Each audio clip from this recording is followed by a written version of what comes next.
जय हिंद फ्रेंड्स। आज हम देखेंगे बिहार पुलिस के लिए ज्ञान बिंदु रोशन सर द्वारा जो बिहार पुलिस का बुक निकाला गया है। इसमें 2010 से लेकर 2024 तक का जितना भी एग्ज़ाम हुआ था बिहार पुलिस का उसका सारा का सेट यहाँ पे दिया हुआ है, पूरा डिस्कशन के साथ दिया हुआ है। इतना अगर कर लेते हैं तो आपका बिहार पुलिस में 100% गारंटी है कि हो जाएगा, अच्छा से कर लेते हैं तो आज हम देखेंगे दूसरा सेट देखेंगे। पहला सेट हो चुका है, आपको प्ले लिस्ट में वीडियो मिल जाएगा, तो वहाँ से जाके आप देख सकते हैं। ये जो है बुक है वो सेकेंड एडिशन का है, सीरीज 1 है। तो आइए आज हम देखते हैं दूसरा सेट जो है वो हुआ था एग्ज़ाम 7/8/2024 को हुआ था, जिसका है यहाँ पे 21,391 पोस्ट के लिए एग्ज़ाम हुआ था। इसका पूरा डिस्कशन के साथ देखेंगे, सिर्फ इसमें मैथ का क्वेश्चन को छोड़ के सारा क्वेश्चन देखेंगे। तो 1 से यहाँ पे 3 तक क्वेश्चन जो मैथ का है, तो हम देखेंगे चौथा नंबर क्वेश्चन से देखेंगे। तो आइए चौथा नंबर क्वेश्चन देखते हैं। यहाँ पे दो कथनों को अभिकथन ए और कारण आर के रूप में अंकित किया गया। नीचे दिए गए कोड्स के आधार पर अपने उत्तर अंकित कीजिए। अभिकथन ए, मॉस का पारिस्थितिक दृष्टि से बहुत महत्व है। बिल्कुल सही है। मॉस चट्टानों को मृदा में अपघटित करते हैं और ये मृदा अपक्षरण को रोकते हैं। बिल्कुल दोनों के दोनों कथन सही है। यहाँ पे कथन ए और आर सही है और आर ए का सही स्पष्टीकरण भी है, तो इसका ऑप्शन ए आंसर हो जाएगा। और नीचे इसका व्याख्या दिया हुआ है, यहाँ से भी क्वेश्चन बनता है, तो इसको भी देखते चलेंगे। लाइकेन मॉस हमारे लिए अपने अगणित गुणों के कारण बड़े उपयोगी हैं। ये वनस्पतियों और उचित भूमि निर्माण के आविष्कर्ता हैं। कड़ी और नंगी चट्टानों पर उगने वाली पहली वनस्पति पर्पट्टीमय लाइकेन है। पर्पट्टीय लाइकेन अपने द्वारा निर्मित अम्लों की सहायता से चट्टानों के लावों को अपने अवशिष्ट के साथ मिलाकर एक प्रकार की मिट्टी बनाता है। एक चटकीला नीला रंग और किल रॉकसेला और यहाँ पे लेकानोरा नामक लाइकेन से प्राप्त होता है। भोजन के रूप में प्रयुक्त शैवाल हो जाएगा अल्वा हो जाएगा, और हो जाएगा लेमिनेरिया हो जाएगा, पोराफाइरा और हो जाएगा सरगासन और हो जाएगा नॉस्टॉक आदि। आगे देखते हैं। औषधि बनाने में प्रयुक्त शैवाल यहाँ पे क्लोरेला से क्लोरीन नामक प्रतिजैविक एवं लेमिनेरिया से टीचर आयोडीन बनाई जाती है। मृदा को अनवीकरणीय संसाधन भी माना जाता है। वनस्पतियों मतलब इसमें वृक्ष, झाड़ियाँ, घास तथा कई मॉस आदि के पत्तों तथा जड़ों के सड़ने से ह्यूमस का निर्माण होता है, जो मृदा की उर्वरता बढ़ाने के साथ साथ ह्यूमस का निर्माण करते हैं, जो मृदा की उर्वरता बढ़ाने के साथ साथ मृदा के विकास में भी सहायक होता है। अगला क्वेश्चन देखते हैं। नारियल का ऊपरी भाग जो छिलका रहता है वो किस प्रकार के उत्तक का बना रहता है? तो दृढ़ उत्तक का बना रहता है। तो इसका व्याख्या देखते हैं। यहाँ पे दृढ़ उत्तक की कोशिका मृत, लंबी, संकरी तथा दोनों सिरों पर नुकीली होती है। इसमें जीवद्रव नहीं पाया जाता है एवं इसकी भित्ति लिग्निन के जमाव के कारण मोटी हो जाती है। दृढ़ उत्तक पौधों के तना, पत्तियों के सिरों, फलों तथा बीजों के बीजावरण में पाए जाते हैं। जिन पौधों से रेशा प्राप्त होता है उनमें यह उत्तक प्रचुर मात्रा में पाया जाता है। यह पौधों को यांत्रिक सहारा प्रदान करता है तथा उन्हें दृढ़ एवं लचीला बनाता है। दृढ़ उत्तक एक सरल अस्थायी उत्तक है। सरल अस्थायी उत्तक के 3 वर्गों में वर्गीकृत किया गया है, जगह मृदु उत्तक, स्थूलकर उत्तक और दृढ़ उत्तक। अगला यहाँ पे पादप उत्तक को निम्नलिखित रूपों में वर्गीकृत किया गया है। पादप उत्तक जो है उसको विभाज्योतकीय और सरल उत्तक में विभाजित किया गया है, और विभाज्योतकीय उत्तक को 3 पार्ट में डिवाइड किया गया है। शीर्षास्थ विभाज्योतकीय, प्रसार विभाज्योतकीय और अंतर्वेशी विभाज्योतकीय। और फिर सरल अस्थायी उत्तक को, यहाँ अस्थायी उत्तक को 2 पार्ट में डिवाइड किया गया, सरल और जटिल अस्थायी उत्तक में। और फिर सरल अस्थायी उत्तक को 4 पार्ट में डिवाइड किया, मृदु उत्तक, स्थूलकर उत्तक और उसके बाद दृढ़ उत्तक, इसको 3 पार्ट में। और जटिल उत्तक को यहाँ पे जाइलम और फ्लोएम आ जाते हैं जटिल उत्तक में। अगला क्वेश्चन देखते हैं। पृथ्वी का कौन सा भाग जैव विविधता वाले क्षेत्र के रूप में जाना जाता है? तो यहाँ पे कर्क रेखा के उष्णकटिबंधीय क्षेत्र और मकर रेखा के उष्णकटिबंधीय क्षेत्र के बीच में। इसका देखते हैं व्याख्या। सर्वाधिक जैव विविधता उष्णकटिबंधीय वर्षा वनों में पाई जाती है। इन क्षेत्रों का विस्तार 10 डिग्री उत्तरी तथा 10 डिग्री दक्षिणी अक्षांशों के मध्य पाया जाता है। जैव विविधता शब्द एडवर्ड विल्सन द्वारा दिया गया है। जैव विविधता का संरक्षण स्वस्थाने एवं बाह्य स्थाने 2 विधियों से किया जाता है। नॉर्मन वियर्स ने सबसे पहले 1988 ईस्वी में बायोडाइवर्सिटी हॉटस्पॉट शब्द का उपयोग किया था। विश्व में 36 जैव विविधता हॉटस्पॉट क्षेत्र है। इनमें से 4 हॉटस्पॉट क्षेत्र भारत में स्थित है। एक हो जगह हिमालय क्षेत्र है, और जगह इंडो बर्मा क्षेत्र, और जगह पश्चिमी घाट, और जगह सुंडालैंड हो जगह। आगे देखते हैं। संयुक्त राष्ट्र संघ ने वर्ष 2010 को अंतर्राष्ट्रीय जैव विविधता वर्ष के रूप में मनाने की घोषणा की। भारत का समुद्री राष्ट्रीय उद्यान कच्छ की खाड़ी में स्थित है। भारत में प्रचुर जैव विविधता केरल के पलक्कड़ में स्थित शांत घाटी में पाई जाती है। पश्चिमी घाट भारत का सबसे बड़ा संरक्षित वन है। अगला क्वेश्चन 7वां नंबर क्वेश्चन देखते हैं। बेल जार प्रयोग में KOH किस तरह से प्रकाश संश्लेषण की प्रक्रिया को प्रभावित करता है? तो ये करता है यहाँ पे KOH जार में उपस्थित CO2 को अवशोषित कर लेता है। इसका व्याख्या देते हैं यहाँ पे। KOH potassium hydroxide carbon dioxide CO2 का अवशोषक है।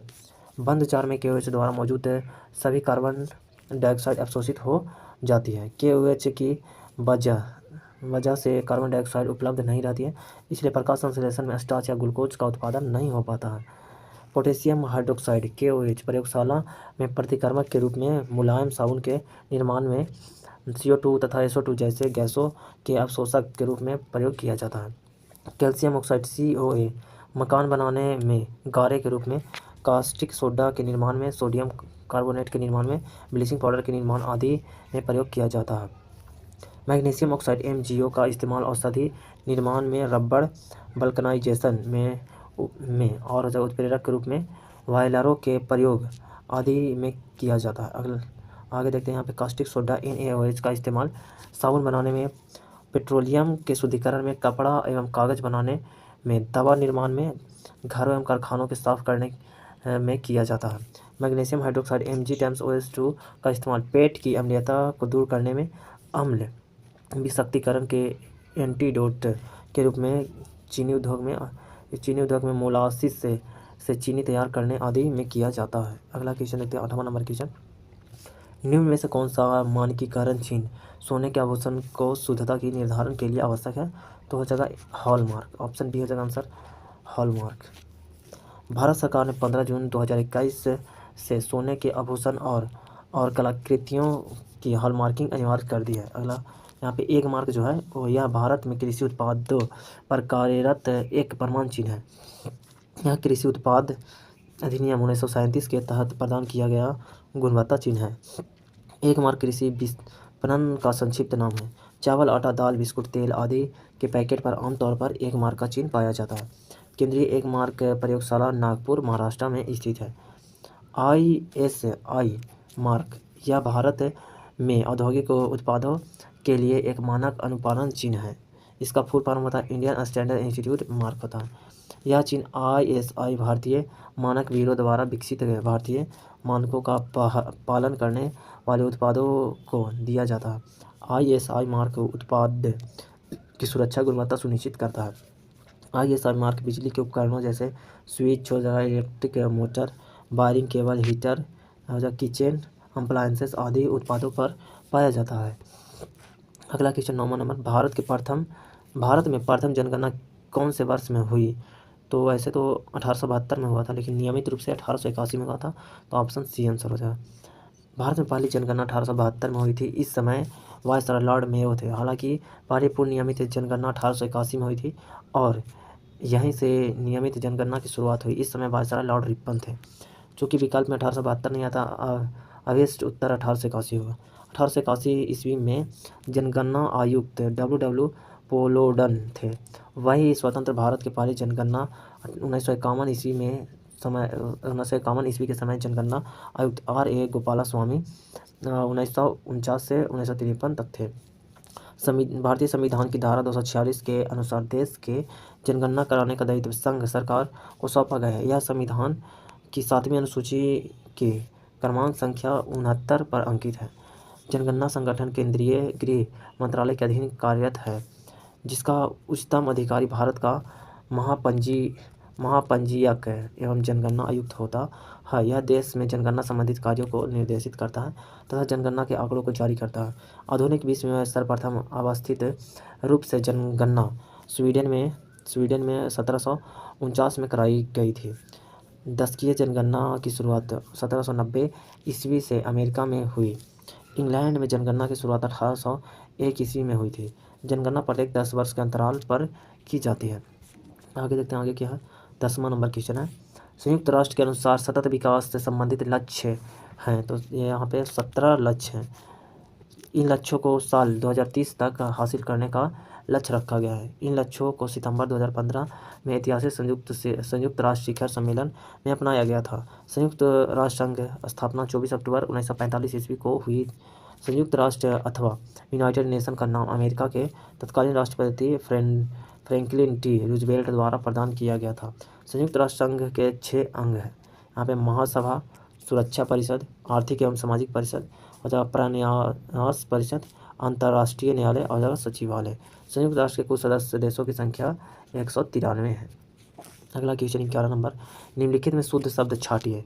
इसमें शुद्ध शब्द है नुपुर। यहाँ पे अशुद्ध और शुद्ध शब्द यहाँ पे देखते हैं। अतिथि, यहाँ पे अतिथि हर्षई दीर्घई, यहाँ पे हर्षई से है नहीं दीर्घई से, तो यहाँ पे हर्षई से हो जाएगा। नुपुर का हो जाएगा, ये नुपुर ऐसा हो जाएगा। यहाँ पे अर्चना में अर्चना टवर्गिना नहीं लगेगा, ये ना लगेगा। चरण यहाँ पे टवर्गिना लग जाएगा। त्यौहार हो जाएगा, त्यौहार हो जाता है। चेष्टा जो है ये वाला सा लगता है। यहाँ पे प्रामाणिक हो जाएगा, प्रामाणिक। थोड़ा सा का सिर्फ अंतर है और सब एक ही तरह का पढ़ने में लगता है, तो यहाँ पे ध्यान से देने वाला बात है। महीना जो है ये हर्षई नहीं होगा, दीर्घई से हो जाएगा।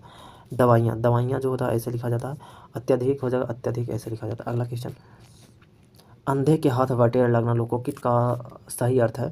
तो इसका अर्थ है कि सहयोग का या अनाड़ी को सफलता मिलना। यहाँ पे कुछ अन्य महत्वपूर्ण लोकोक्ति एवं कहावत इस प्रकार है। यहाँ पे इस हाथ दे उस हाथ ले, मतलब कर्मों का फल शीघ्र पाना हो जाएगा। एक पंथ दो काज, एक के नहीं 2 लाभ हो जाएगा। मानो तो देव नहीं तो पत्थर का हो जाएगा, अर्थ हो जाएगा विश्वास ही फलदायक है। चूहे घर में दंड पेलते हैं, तो इसका हो जाएगा अभाव ही अभाव हो जाएगा। निम्न हकीम खतरे जान हो जाएगा आयोग से हानि। देसी मुर्गी विलायती भोल हो जाएगा बेमेल काम करना। बंदर का जाने अदरक का स्वाद हो जाएगा मूर्ख गुण की कद्र करना नहीं जानता। मुंह में राम बगल में छुरी, इसका अर्थ हो जाएगा कपटी।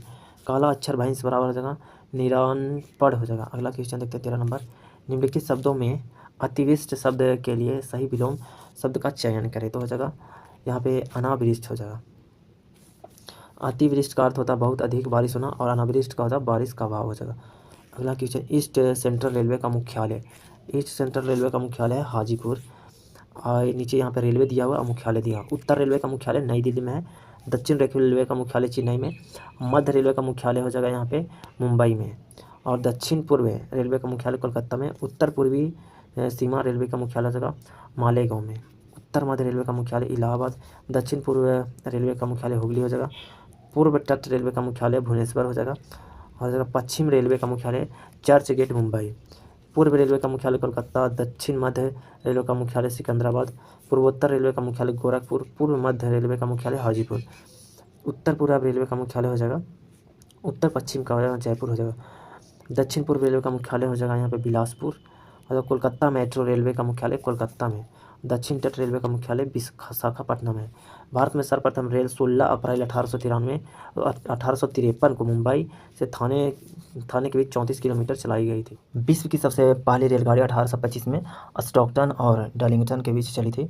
भारतीय रेलवे बोर्ड की स्थापना मार्च 1905 ईस्वी में की गई थी। रेल बजट को 1924-25 के बाद एडवर्ड कमेटी की सिफारिश पर समान बजट से अलग किया गया। भारतीय रेल का राष्ट्रीयकरण 1950 में हुआ। 2017 में रेल बजट को केंद्रीय बजट में मिला दिया गया।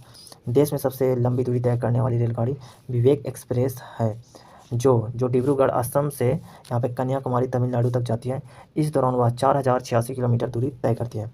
विश्व का सबसे लंबा रेल मार्ग ट्रांस साइबेरियन रेल मार्ग है, जो लिलिनगढ़ से व्लादिवोस्टॉक तक 9332 किलोमीटर लंबा है। भारत में पहली विद्युत ट्रेन बॉम्बे बीटी एवं कुर्ला हार्बर के बीच 3 फरवरी 1925 को चली थी। अगला क्वेश्चन देखते हैं, निम्न में से कौन सा नहर भारतीय महासागर को भूमध्य सागर से जोड़ती है। तो सुएज नहर जोड़ती है। सुएज नहर का निर्माण 1869 ईस्वी में हुआ। इसकी लंबाई 168 किलोमीटर है, यहाँ पे दिख नहीं रहा। 1956 ईस्वी में मिस्र द्वारा इस नहर का राष्ट्रीयकरण किया गया था। पनामा नहर का निर्माण 14 अगस्त 1914 को हुआ। पनामा नहर का प्रारंभ में अमेरिका का अधिकार था, परंतु 2000 ईस्वी में इस नहर पर पनामा का अधिकार हो गया। विश्व की प्रमुख नहरें, यहाँ पे नाम दिया हुआ स्थित स्थान और स्थिति। यहाँ पे सू नहर जो है और संयुक्त राष्ट्र अमेरिका में है। यह सुपीरियर झील और ह्यूरसन झील को से जोड़ती है। अगला है कील नहर जर्मनी में है। यहाँ पे उत्तरी सागर और बाल्टिक सागर को जोड़ती है। पनामा जो है नहर जो पनामा में है, ये जो है कैसिबियन सागर और प्रशांत महासागर को जोड़ती है। केपी नहर जो है भारत में है, ये आंध्र प्रदेश और तमिलनाडु के बीच है। और जो ईरी नहर जो है संयुक्त राष्ट्र अमेरिका में ईरी झील और मिसागन झील को जोड़ती है। गोटा नहर है स्वीडन में, यह स्टॉकहोम और गुटेनबर्ग के बीच है। अगला क्वेश्चन 16 नंबर, राष्ट्रीय जलमार्ग नंबर 2 किस नदी पर पड़ता है? तो ये पड़ता है ब्रह्मपुत्र नदी पर पड़ता है। इसका देखते हैं व्याख्या। वर्ष 1988 में ध्रुवरी से सदिया तक 891 किलोमीटर मार्ग को राष्ट्रीय राजमार्ग संख्या 2 घोषित किया गया। धुबरी ब्रह्मपुत्र नदी पर पहला बड़ा टर्मिनल है। राष्ट्रीय राजमार्ग 2 में पांडु बंदरगाह सबसे बड़ा एवं सबसे महत्वपूर्ण बंदरगाह है। राष्ट्रीय जलमार्ग अधिनियम 2016 के अनुसार अभी तक 111 जलमार्गों को राष्ट्रीय जलमार्ग घोषित किया गया है। भारत के अन्य 3 प्रमुख राष्ट्रीय जलमार्ग संख्या 1, ये प्रयागराज इलाहाबाद हल्दिया हो जाएगा। प्रयागराज को ही इलाहाबाद को ही प्रयागराज नाम चेंज कर दिया। हल्दिया जलमार्ग को राष्ट्रीय जलमार्ग 1 का दर्जा दिया गया। यह जलमार्ग भागीरथी हुगली नदी तंत्र में स्थित है। राष्ट्रीय जलमार्ग संख्या 3, यह जलमार्ग उद्योग मंडल और चंपकार नहर के साथ पश्चिमी समुद्र तट नहर के बीच है। ये जो है वो जगह कोटमपुरा से कोल्लम तक है। राष्ट्रीय जलमार्ग संख्या 4, यहाँ पे काकी नदी पांडुचेरी नहर यहाँ पे को 2008 ईस्वी में राष्ट्रीय जलमार्ग 4 घोषित किया गया था। यह गोदावरी एवं कृष्णा नदी से अलग हो। अगला क्वेश्चन 17 नंबर, यहाँ खालिस्तान में 80% भाग कृषि होती है, तो 80% पंजाब में भूमि है जहाँ पे कृषि होती है। पंजाब में कृषि योग्य भूमि का क्षेत्र 42 लाख हेक्टेयर से ज़्यादा है। यह राज्य के कुल भौगोलिक क्षेत्र का लगभग 83% है। हरियाणा में राज्य के कुल भौगोलिक क्षेत्रफल के लगभग 81% भाग खेती की जाती है। पंजाब को भारत में देश की खाद्य टोकरी व भारत के अन्न भंडार के नाम से भी जाना जाता है। पंजाब सिंचित भूमि के मामले में भी देश के शीर्ष स्थान रखता है। इसकी 98% फसल सिंचाई के अधीन है। अगला question, match the word given under column A with their proper suffix given under column 2। इसको मिलान करना है। यहाँ पे सफिक्स और प्रीफिक्स उपसर्ग का प्रत्यय हो जाएगा। यहाँ पे तो चाइल्ड को अगर करेंगे तो चाइल्ड को ISH से मिला देंगे तो चाइल्डिश हो जाएगा। क्लास को अगर ICL से मिला दे तो क्लासिक बनेगा। और डीप को EN से मिला देंगे तो डीपेन बन जाएगा। और जस्ट को IFY तो जस्टिफाई हो जाएगा। तो इसका आंसर हो जाएगा ऑप्शन बी हो जाएगा आंसर। अगला क्वेश्चन देखते हैं, choose the correct option. You यहाँ पे खालिस्तान है। Light A match the room is full of gas हो जाएगा। मस्ट नोट यहाँ पे लग जाएगा। Must note light A match the room is full of gas. Must note मतलब कि आवश्यक नहीं का प्रयोग हो जाएगा। कॉम्प्रीहेंशन मतलब बाध्यता को दर्शाने के लिए किया जाता है। अगला question, choose one word for the underlined word of the sentence from option that follow. यहाँ पे अंडरलाइंड वर्ड है उसको अति करना। He is a person unable to pay his डिबेट, मतलब वो पर्सन जो है वो अपना डिबेट पे नहीं कर सकता, तो इसको बोलते हैं बैंकरप्ट बोलते हैं, एक वर्ड में देखा जाता है। ऑप्शन बी आंसर हो जाएगा इसका। ए पर्सन, यहाँ पे देखते हैं, ए person unable to pay his डिबेट मतलब बैंकरप्ट मतलब होता है दिवालिया होता है। ए पर्सन और एंटिटी डेट ऑन मनी मतलब डिबेटर मतलब ऋणी होता है। ए पर्सन और company from home one has borrowed money तो हो जाएगा क्रेडिटर मतलब ऋणदाता हो जाएगा। A liquid that can dissolve another substance solvent तो हो जाएगा विलायक हो जाएगा। अगला क्वेश्चन देखते हैं, निशा गांधी नृत्य उत्सव में साल में 2 बार मनाया जाता है, तो ये जो है केरल में 2 बार मनाया जाता है, तो ऑप्शन सी हो जाएगा आंसर। पहला जो मनाया जाता है वो अक्टूबर और नवंबर के महीना में, और दूसरा मार्च और अप्रैल के महीने में। निशा गांधी नृत्य उत्सव केरल के त्रिवेंद्रम में कानन कुन्ना नून पैलेस के मैदान में स्थित है निशा गांधी थिएटर में आयोजित किया जाता है। केरल के कुछ अन्य प्रमुख उत्सव इस प्रकार हैं, ओनम, विशु, नौका दौड़, त्रिशूर पूरम हो जाएगा, अडूर हो जाएगा, गनमेला हो जाएगा, थोयम और महा उत्सव आदि।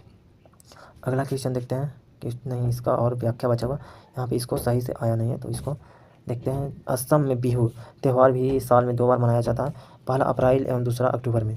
नवरात्रि का त्यौहार भी वर्ष में 2 बार मनाया जाता है, पहला चैत्र नवरात्रि और दूसरा शारदीय नवरात्रि। यहाँ पे क्या लिखा हुआ, यहाँ पे लिखा हुआ महामस्तकाभिषेक जैनियों का एक प्रमुख उत्सव है जो प्रत्येक 12 वर्ष में 1 बार मनाया जाता है।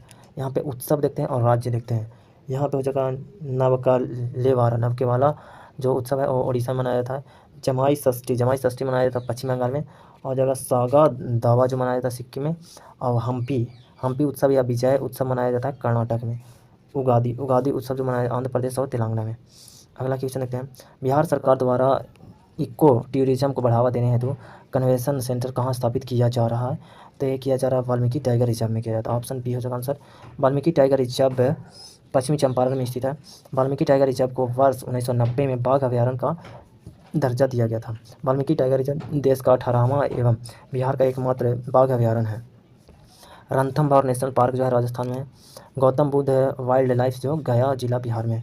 वाइल्ड लाइफ सेंक्चुअरी जगह सिसिका टाइगर रिजर्व जो है राजस्थान में। अगला क्वेश्चन देखते हैं, संविधान के किस अनुच्छेद के अंतर्गत बिहार उच्च न्यायालय को बंदी प्रत्यक्षीकरण की रिट जारी करने की शक्ति प्राप्त है?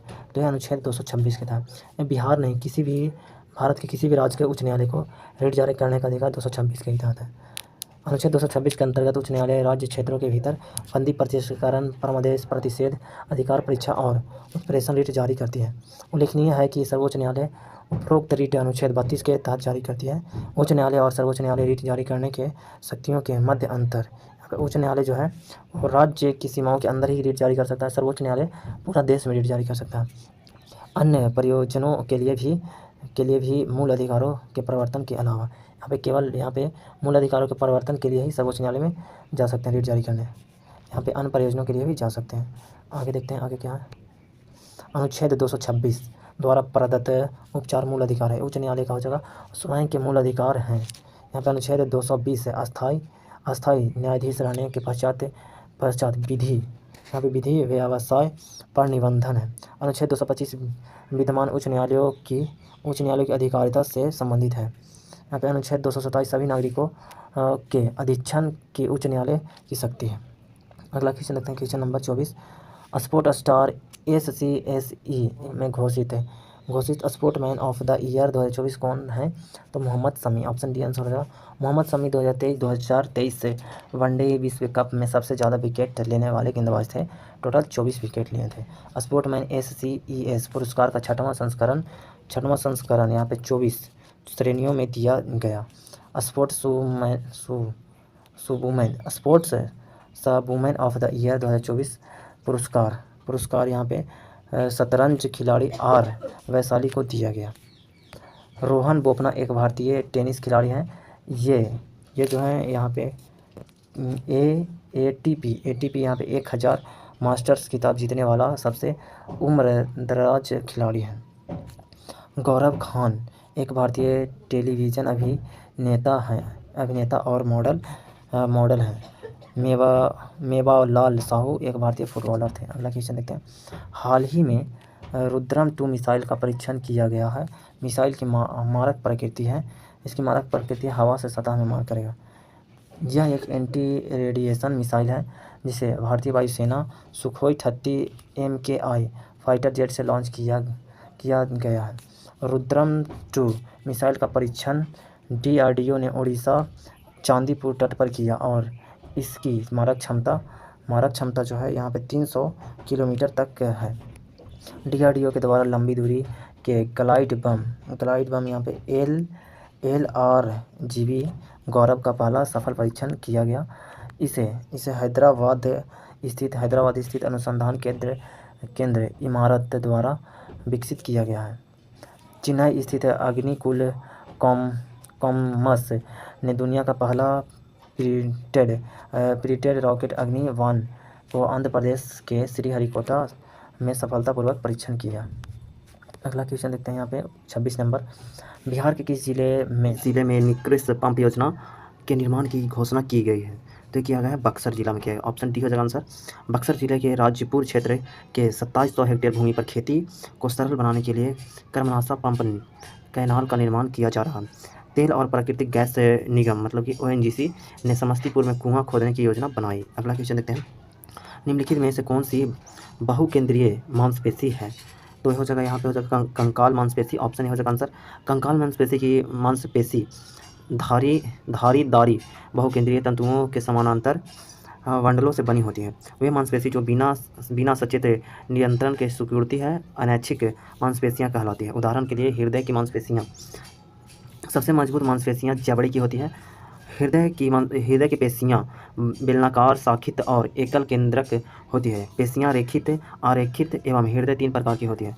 मानव शरीर में 639 मांसपेशियाँ पाई जाती है। अरेखित या अनैच्छिक पेशी, इसका संकुचन इच्छाधीन नहीं होता है।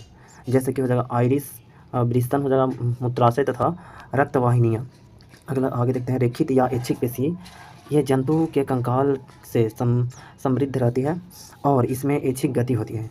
यहाँ बाह्य मतलब कि आर्म, पैर, गर्दन आदि अंगों में पाई जाती है।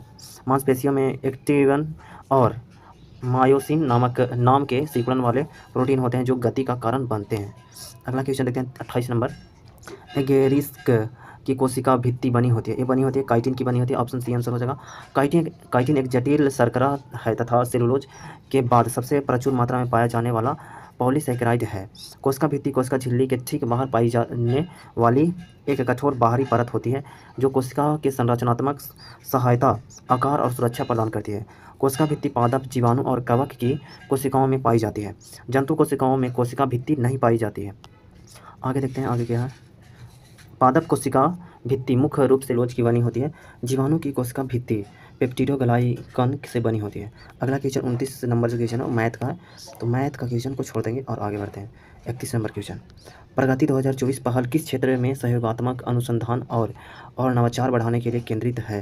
तो है आयुर्वेद के लिए। ऑप्शन सी आंसर हो जाएगा। प्रगति 2024 केंद्रीय आयुर्वेद विज्ञान अनुसंधान परिषद की एक पहल है। ये जो है 2024 के लिए करंट अफेयर था, तो ये हमारा कोई काम का नहीं है। 2025 का करंट अफेयर हम लोग पे काम देगा। इधर सब इसको छोड़ देते हैं, आगे बढ़ते हैं 32 नंबर क्वेश्चन पे। किस राज्य में काजी नेमू को राज्य फल घोषित किया गया? तो ये किया गया असम में। ऑप्शन बी हो जाएगा आंसर। असम में काजू नेमू को राज्य फसल घोषित किया गया। काजी नेमू को असम का राज्य फसल 12 फरवरी 2024 को कृषि मंत्री अतुल बोरा ने घोषित किया था। काजी नेमू को वर्ष 2019 में जीआई टैग प्राप्त हुआ था। असम राज्य से संबंधित कुछ तथ्य दिया हुआ। असम का राजधानी दिसपुर है और भाषाएं यहाँ असमिया बोला जाता है, बोडो बोला जाता है और बंगाली बोला जाता है। पक्षी यहाँ का जो है वो हो जाएगा सफ़ेद पंखों वाला बतख है। आगे देखते हैं। असम का राजकीय पुष्प जो है वो हो जाएगा फॉक्सटेल आर्किड है। उच्च न्यायालय का नाम है वहाँ पे गुवाहाटी उच्च न्यायालय हो जाएगा। यहाँ पे नोट दिया हुआ जीआई टैग मतलब भौगोलिक संकेत है। एक ऐसा नाम या संकेत है जो कुछ उत्पादों को दिया जाता है जो किसी विशिष्ट भौगोलिक स्थान या उत्पत्ति से संबंधित होते हैं। यहाँ पे कुछ राज्य एवं राजकीय फल दिया हुआ। त्रिपुरा का राजकीय फल हो जाएगा रानी अनानास। सिक्किम का राजकीय फल है यहाँ पे मंदारिन संतरा है। हिमाचल प्रदेश का राजकीय फल हो जाएगा सेब हो जाएगा। उत्तराखंड का राजकीय फल हो जाएगा काफल जो है जंगली फल को कहते हैं। गुजरात का हो जाएगा ड्रैगन फ्रूट, इसका नया नाम है यहाँ पर जाएगा कमलम। मध्य प्रदेश का राजकीय फल है आम है। अगला क्वेश्चन देखते हैं 33 नंबर। निम्नलिखित में से कौन सी प्रक्रिया उन पौधों को उगाने के लिए उपयोगी है जो बीज उत्पन्न करने की क्षमता खो चुके हैं? तो हो जाएगा कायिक प्रवर्धन। ऑप्शन ए हो जाएगा आंसर। कायिक प्रवर्धन जो है वो पौधों के प्रजनन का एक अलैंगिक तरीका है। इस प्रक्रिया में पौधों के वानस्पतिक भागों का इस्तेमाल करके पौधे उगाए जाते हैं। थैलोफाइटा के अंतर्गत मुख्य रूप से विभिन्न प्रकार के शैवाल, कवक तथा जीवाणु आते हैं। थैलोफाइटा का शरीर जड़, तना एवं पत्तियों में विभाजित रहता है। इनमें संवहनी ऊतक नहीं पाई जाती है। यहाँ पे ब्रायोफाइटा भ्रूण बनाने वाले पौधों का सबसे साधारण यहाँ पे हो जाएगा वे आम समूह है। इनमें संवहन ऊतक नहीं होते हैं। ये पौधे स्थलीय होने के साथ साथ छायादार एवं नम स्थान पर उगते हैं। ब्रायोफाइटा समुदाय को वनस्पति जगत का एम्फीबिया वर्ग कहते हैं। इस वर्ग का सबसे बड़ा पौधा हो जाएगा डायसोनिया है। ये स्वपोषी होते हैं। इनमें तने एवं पत्तियों के तरह रचनाएं मिलती है। इनमें जड़ें हमेशा अनुपस्थित रहती है, किंतु थैलस यहाँ पे कट गया है थोड़ा सा, इसको देख लेते हैं। थैलस के अवयव यहाँ पे हो जाएगा सतह से तंतु की तरह कई रचनाएं निकलती है जिन्हें मूलांग कहा जाता है। अब देखते हैं ट्रैकियोफाइटा समूह में उन पादपों को सम्मिलित किया जाता है जिनमें संवहनी ऊतक पाए जाते हैं। अगला क्वेश्चन देखते हैं यहाँ पे 34 नंबर। नगन बीज इसमें मिलते हैं। नगन बीज जो मिलता है जिम्नोस्पर्म में मिलता है। ऑप्शन ए हो जाएगा आंसर। अनावृत बीजी मतलब कि जिम्नोस्पर्म, इंग्लिश में जिम्नोस्पर्म बोलते हैं, हिंदी में अनावृत बीजी बोलते हैं। अनावृत बीजीय पौधों का वह सब फाइलम है जिसके अंतर्गत वे पौधे आते हैं जिनमें नगन बीज आते हैं, अर्थात बीजांड तथा उनमें विकसित बीज किसी खोल या फल में बंद नहीं होते हैं। इनमें अंडाशय का पूर्ण अभाव होता है। टेरिडोफाइटा जो है वो इस उपप्रभाग के अपुष्पोभिध पौधों को रखा गया है। इस उपप्रभाग के सदस्य में जल एवं खनिज लवण के संवहन हेतु संवहन उत्तक पाए जाते हैं। इनका शरीर जड़, तना एवं पत्ती में विभाजित रहता है। इनमें पुष्प और बीज का निर्माण नहीं होता है। इनमें बीजाणु धानियों में उत्पन्न होते हैं। इन पौधों में जाइगोस्पोर्ट का निर्माण होता है। अनावृत बीजी इस उपप्रभाग के अंतर्गत उन पौधों को सम्मिलित किया गया है जिनमें बीज सदैव फल के अंदर होते हैं। ये शक, झाड़ियों तथा वृक्ष तीनों प्रकार के होते हैं। इन्हें प्रजनन अंग पुष्प होता है। ये सामान्यतः स्थलीय पौधे होते हैं, लेकिन कुछ पौधे जल में भी पाए जाते हैं। इनमें संवहन तंत्र अति विकसित होता है। अगला क्वेश्चन देखते हैं। एक विशिष्ट कार्य करने के लिए कोशिका द्वारा अस्थायी रूप और आकार लेने की क्रिया को कहा जाता है। इसको कहा जाता है विभेदीकरण कहा जाता है। ऑप्शन बी हो जाएगा आंसर। किसी जीव के शरीर में कोशिकाओं के समूह को उत्तक कहते हैं। एक अस्थायी उत्तक परिपक्व जीवित या मृत कोशिकाओं से बना होता है जो विभाजोत्तक ऊतकों से विभाजित होता है। विभेदन प्रक्रिया विभिन्न प्रकार के अस्थायी ऊतकों के विकास का कारण बनती है।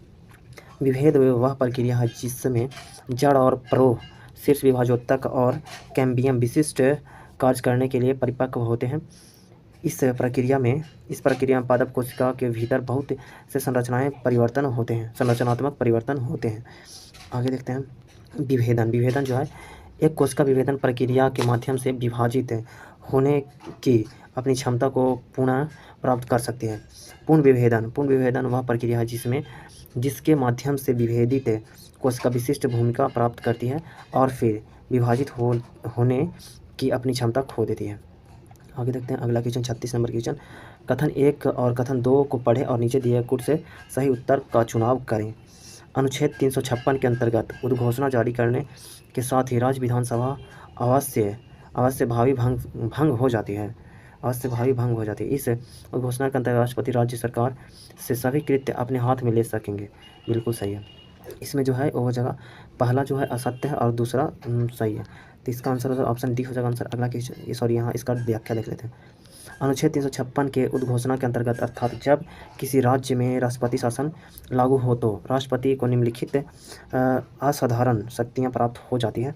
वह राज्य सरकार की सभी या कोई कृत्य और राज्यपाल में या राज्य के विधानमंडल से भिन्न राज्य के किसी निकाय या प्राधिकारी के निहित सभी या कोई शक्तियां अपने हाथ में ले सकेगा। यह घोषणा कर सकेगा कि राज्य के विधानमंडल की शक्तियां संसद द्वारा या इसके प्राधिकार के अधीन प्रयोग होगी, परंतु इस खंड में कोई बात राष्ट्रपति को उच्च न्यायालय में निहित किसी शक्ति को अपने हाथ में लेने या पूर्णतः या भागतः निलंबित करने के लिए प्राधिकृत नहीं करेगी। अगला क्वेश्चन देखते हैं 37 नंबर। बिहार लोक सेवा आयोग की स्थापना की गई थी, तो ये किया गया था 1 अप्रैल 1949 में। ऑप्शन ए हो जाएगा आंसर। बिहार लोक सेवा आयोग भारत सरकार अधिनियम 1935 के धारा 261 की उपधारा 1 के अनुसार उड़ीसा और मध्य प्रदेश राज्यों के आयोग से अलग होने के बाद अस्तित्व में आया था। राज्य सरकार ने 1 मार्च 1951 को बिहार लोक सेवा आयोग का मुख्यालय रांची से पटना स्थानांतरित किया। बिहार लोक सेवा आयोग शुरुआत में बिहार राज्य के लिए अपना कामकाज रांची में अपने मुख्यालय के साथ शुरू किया था। बिहार लोक सेवा आयोग भारतीय संविधान के अनुच्छेद 315 के अंतर्गत एक संवैधानिक निकाय है। यहाँ पे आगे देखते हैं। बिहार लोक सेवा आयोग कहाँ पे छूट गया। भारत में लोक सेवा आयोग की स्थापना भारत सरकार अधिनियम 1919 द्वारा की 1 अक्टूबर 1926 को सिविल सेवकों की भर्ती के लिए की गई थी। आगे देखते हैं अगला क्वेश्चन नंबर 38। भारत में शक्तियों के विभाजन के संबंध में विवाद की स्थिति में निर्णय लेने का अंतिम अधिकार किसके पास है, तो ये केवल सुप्रीम कोर्ट करता है, मतलब सर्वोच्च न्यायालय करता है। केवल सर्वोच्च न्यायालय के पास मूल अपीलीय और सलाहकार अधिकार है। सर्वोच्च न्यायालय को संविधान का संरक्षक कहा जाता है। सर्वोच्च न्यायालय सिविल तथा आपराधिक सभी तरह के मामले में अपील का अंतिम न्यायालय है। भारतीय संविधान में शक्तियों के विभाजन को 3 सूचियों में रेखांकित किया गया है, संघ सूची, राज्य सूची तथा समवर्ती सूची में। सर्वोच्च न्यायालय के क्षेत्राधिकार राष्ट्रपति या उपराष्ट्रपति के चुनाव से जुड़े विवादों का निर्णय अवमानना करने वालों को दंडित करना, किसी भी मामले को स्वयं संज्ञान लेकर या या अटॉर्नी या सॉलिसिटर जनरल की सिफारिश पर लेना, देश के किसी भी न्यायालय या न्यायाधीकरण के आदेश के खिलाफ अपील स्वीकार करना, सर्वोच्च न्यायालय का मूल या आरंभिक क्षेत्राधिकार है। यहाँ पे अनुच्छेद 131 के अंतर्गत सर्वोच्च न्यायालय के मौलिक क्षेत्राधिकार का वर्णन किया गया है। इसके अंतर्गत सर्वोच्च न्यायालय 3 तरह के मामलों की सुनवाई करता है: भारत सरकार तथा एक या अधिक संघ के राज्यों के बीच विवाद, एक और भारत सरकार और किसी राज्यों या दूसरी ओर एक या अधिक अन्य राज्यों के बीच विवाद, परस्पर 2 या अधिक राज्यों का विवाद, ये सब सुलझाता है सुप्रीम कोर्ट। अगला क्वेश्चन 39 नंबर हिंदी का क्वेश्चन है। श्रेणी शब्द में प्रयुक्त प्रत्यय है, तो इसमें प्रत्यय है नी। प्रत्यय जो पीछे लगता है, उपसर्ग जो है आगे लगता है किसी शब्द के। प्रत्यय वे शब्दांश होते हैं जिनका स्वतंत्र रूप से कोई अर्थ नहीं होता है, लेकिन जब यह किसी शब्द के अंत में जुड़ता है तो उससे शब्द का अर्थ अलग हो जाता है। नी प्रत्यय से बनने अन्य शब्द हो जाएगा चटनी हो जाएगा, धौकनी हो जाएगा और मथनी आदि। अगला जो क्वेश्चन है यहाँ पे 40 और 42 नंबर के 40 से 42 नंबर तक क्वेश्चन है। यहाँ पे गद्यांश दिया हुआ, उसको पढ़ के आंसर देना है, तो गद्यांश नहीं पढ़ेंगे डायरेक्ट आंसर देंगे इसका। बेटी बचाओ बेटी पढ़ाओ योजना के बारे में निम्न में से कौन सा कथन असत्य है? इसमें से उनको लड़कों से अधिक मान्यता देना चाहिए, यही गलत है, तो ऑप्शन डी आंसर हो जाएगा। अगला क्वेश्चन, बेटी बचाओ बेटी पढ़ाओ योजना के शुरू करने की यहाँ पे कटा हुआ कई कारण थे, निम्नलिखित में से कौन सा कारण गलत है? तो इसमें से कन्याओं को लड़कों की अपेक्षा अधिक महत्व, यही हो जाएगा गलत है, ऑप्शन डी हो जाएगा आंसर। अगला क्वेश्चन देखते हैं, भारत सरकार ने बेटी बचाओ बेटी पढ़ाओ योजना कब शुरू की? ये इंपॉर्टेंट है, यहाँ पे 22 जनवरी 2015 को शुरू किया, ऑप्शन सी आंसर हो जाएगा। अगला क्वेश्चन देखते हैं, निम्न में से बिहार की कौन सी वनस्पति घास की प्रजाति में है? तो यह बांस है, ऑप्शन सी आंसर हो जाएगा। अगला क्वेश्चन देखते हैं 44 नंबर, किस लौह अयस्क में लौहांश की मात्रा सर्वाधिक होती है? तो होता है मैग्नेटाइट में, ऑप्शन सी आंसर हो जाएगा मैग्नेटाइट। यहाँ पे दिया भारत में मुख्यतः 4 प्रकार के लौह अयस्क पाए जाते हैं, मैग्नेटाइट हो जाएगा, हेमाटाइट हो जाएगा, लिमोनाइट हो जाएगा और सीडेराइट है। मैग्नेटाइट में लोहे का अंश होता है लगभग 72%, हेमेटाइट में होता है 60 से 70%, लिमेनाइट में होता है 40 से 60% और सीडेराइट में सबसे कम 40% तक होता है। और मैग्नेटाइट का रंग होता है काला होता है, हेमेटाइट का रंग लाल होता है, लिमेनाइट का रंग पीला होता है और सीडेराइट भूरा रंग का होता है। मैग्नेटाइट मतलब क्या हो जाएगा Fe3O4 मुख्यतः तमिलनाडु और कर्नाटक के धारवाड़ एवं कुडप्पा शैलों में पाया जाता है। भारत में मैग्नेटाइट लौह अयस्क का सर्वाधिक भंडार कर्नाटक में 73% है। हेमेटाइट Fe2O3 लोहे की दूसरी सर्वोत्तम किस्म है। भारत का अधिकांश लोहा इस प्रकार का है। सीडेराइट को आयरन कार्बोनेट भी कहते हैं। अगला क्वेश्चन 45 नंबर, विश्व का सबसे बड़ा नदी निर्मित द्वीप माजुली किस नदी पर है स्थित है? तो ये स्थित है ब्रह्मपुत्र नदी पर, ऑप्शन सी आंसर हो जाएगा। 27 जून 2016 को संवर्धनद सोनोवाल ने माजुली को असम का 33वां जिला घोषित किया था। माजुली भारत का एकमात्र द्वीपीय जिला, इसका क्षेत्रफल 483 वर्ग किलोमीटर है।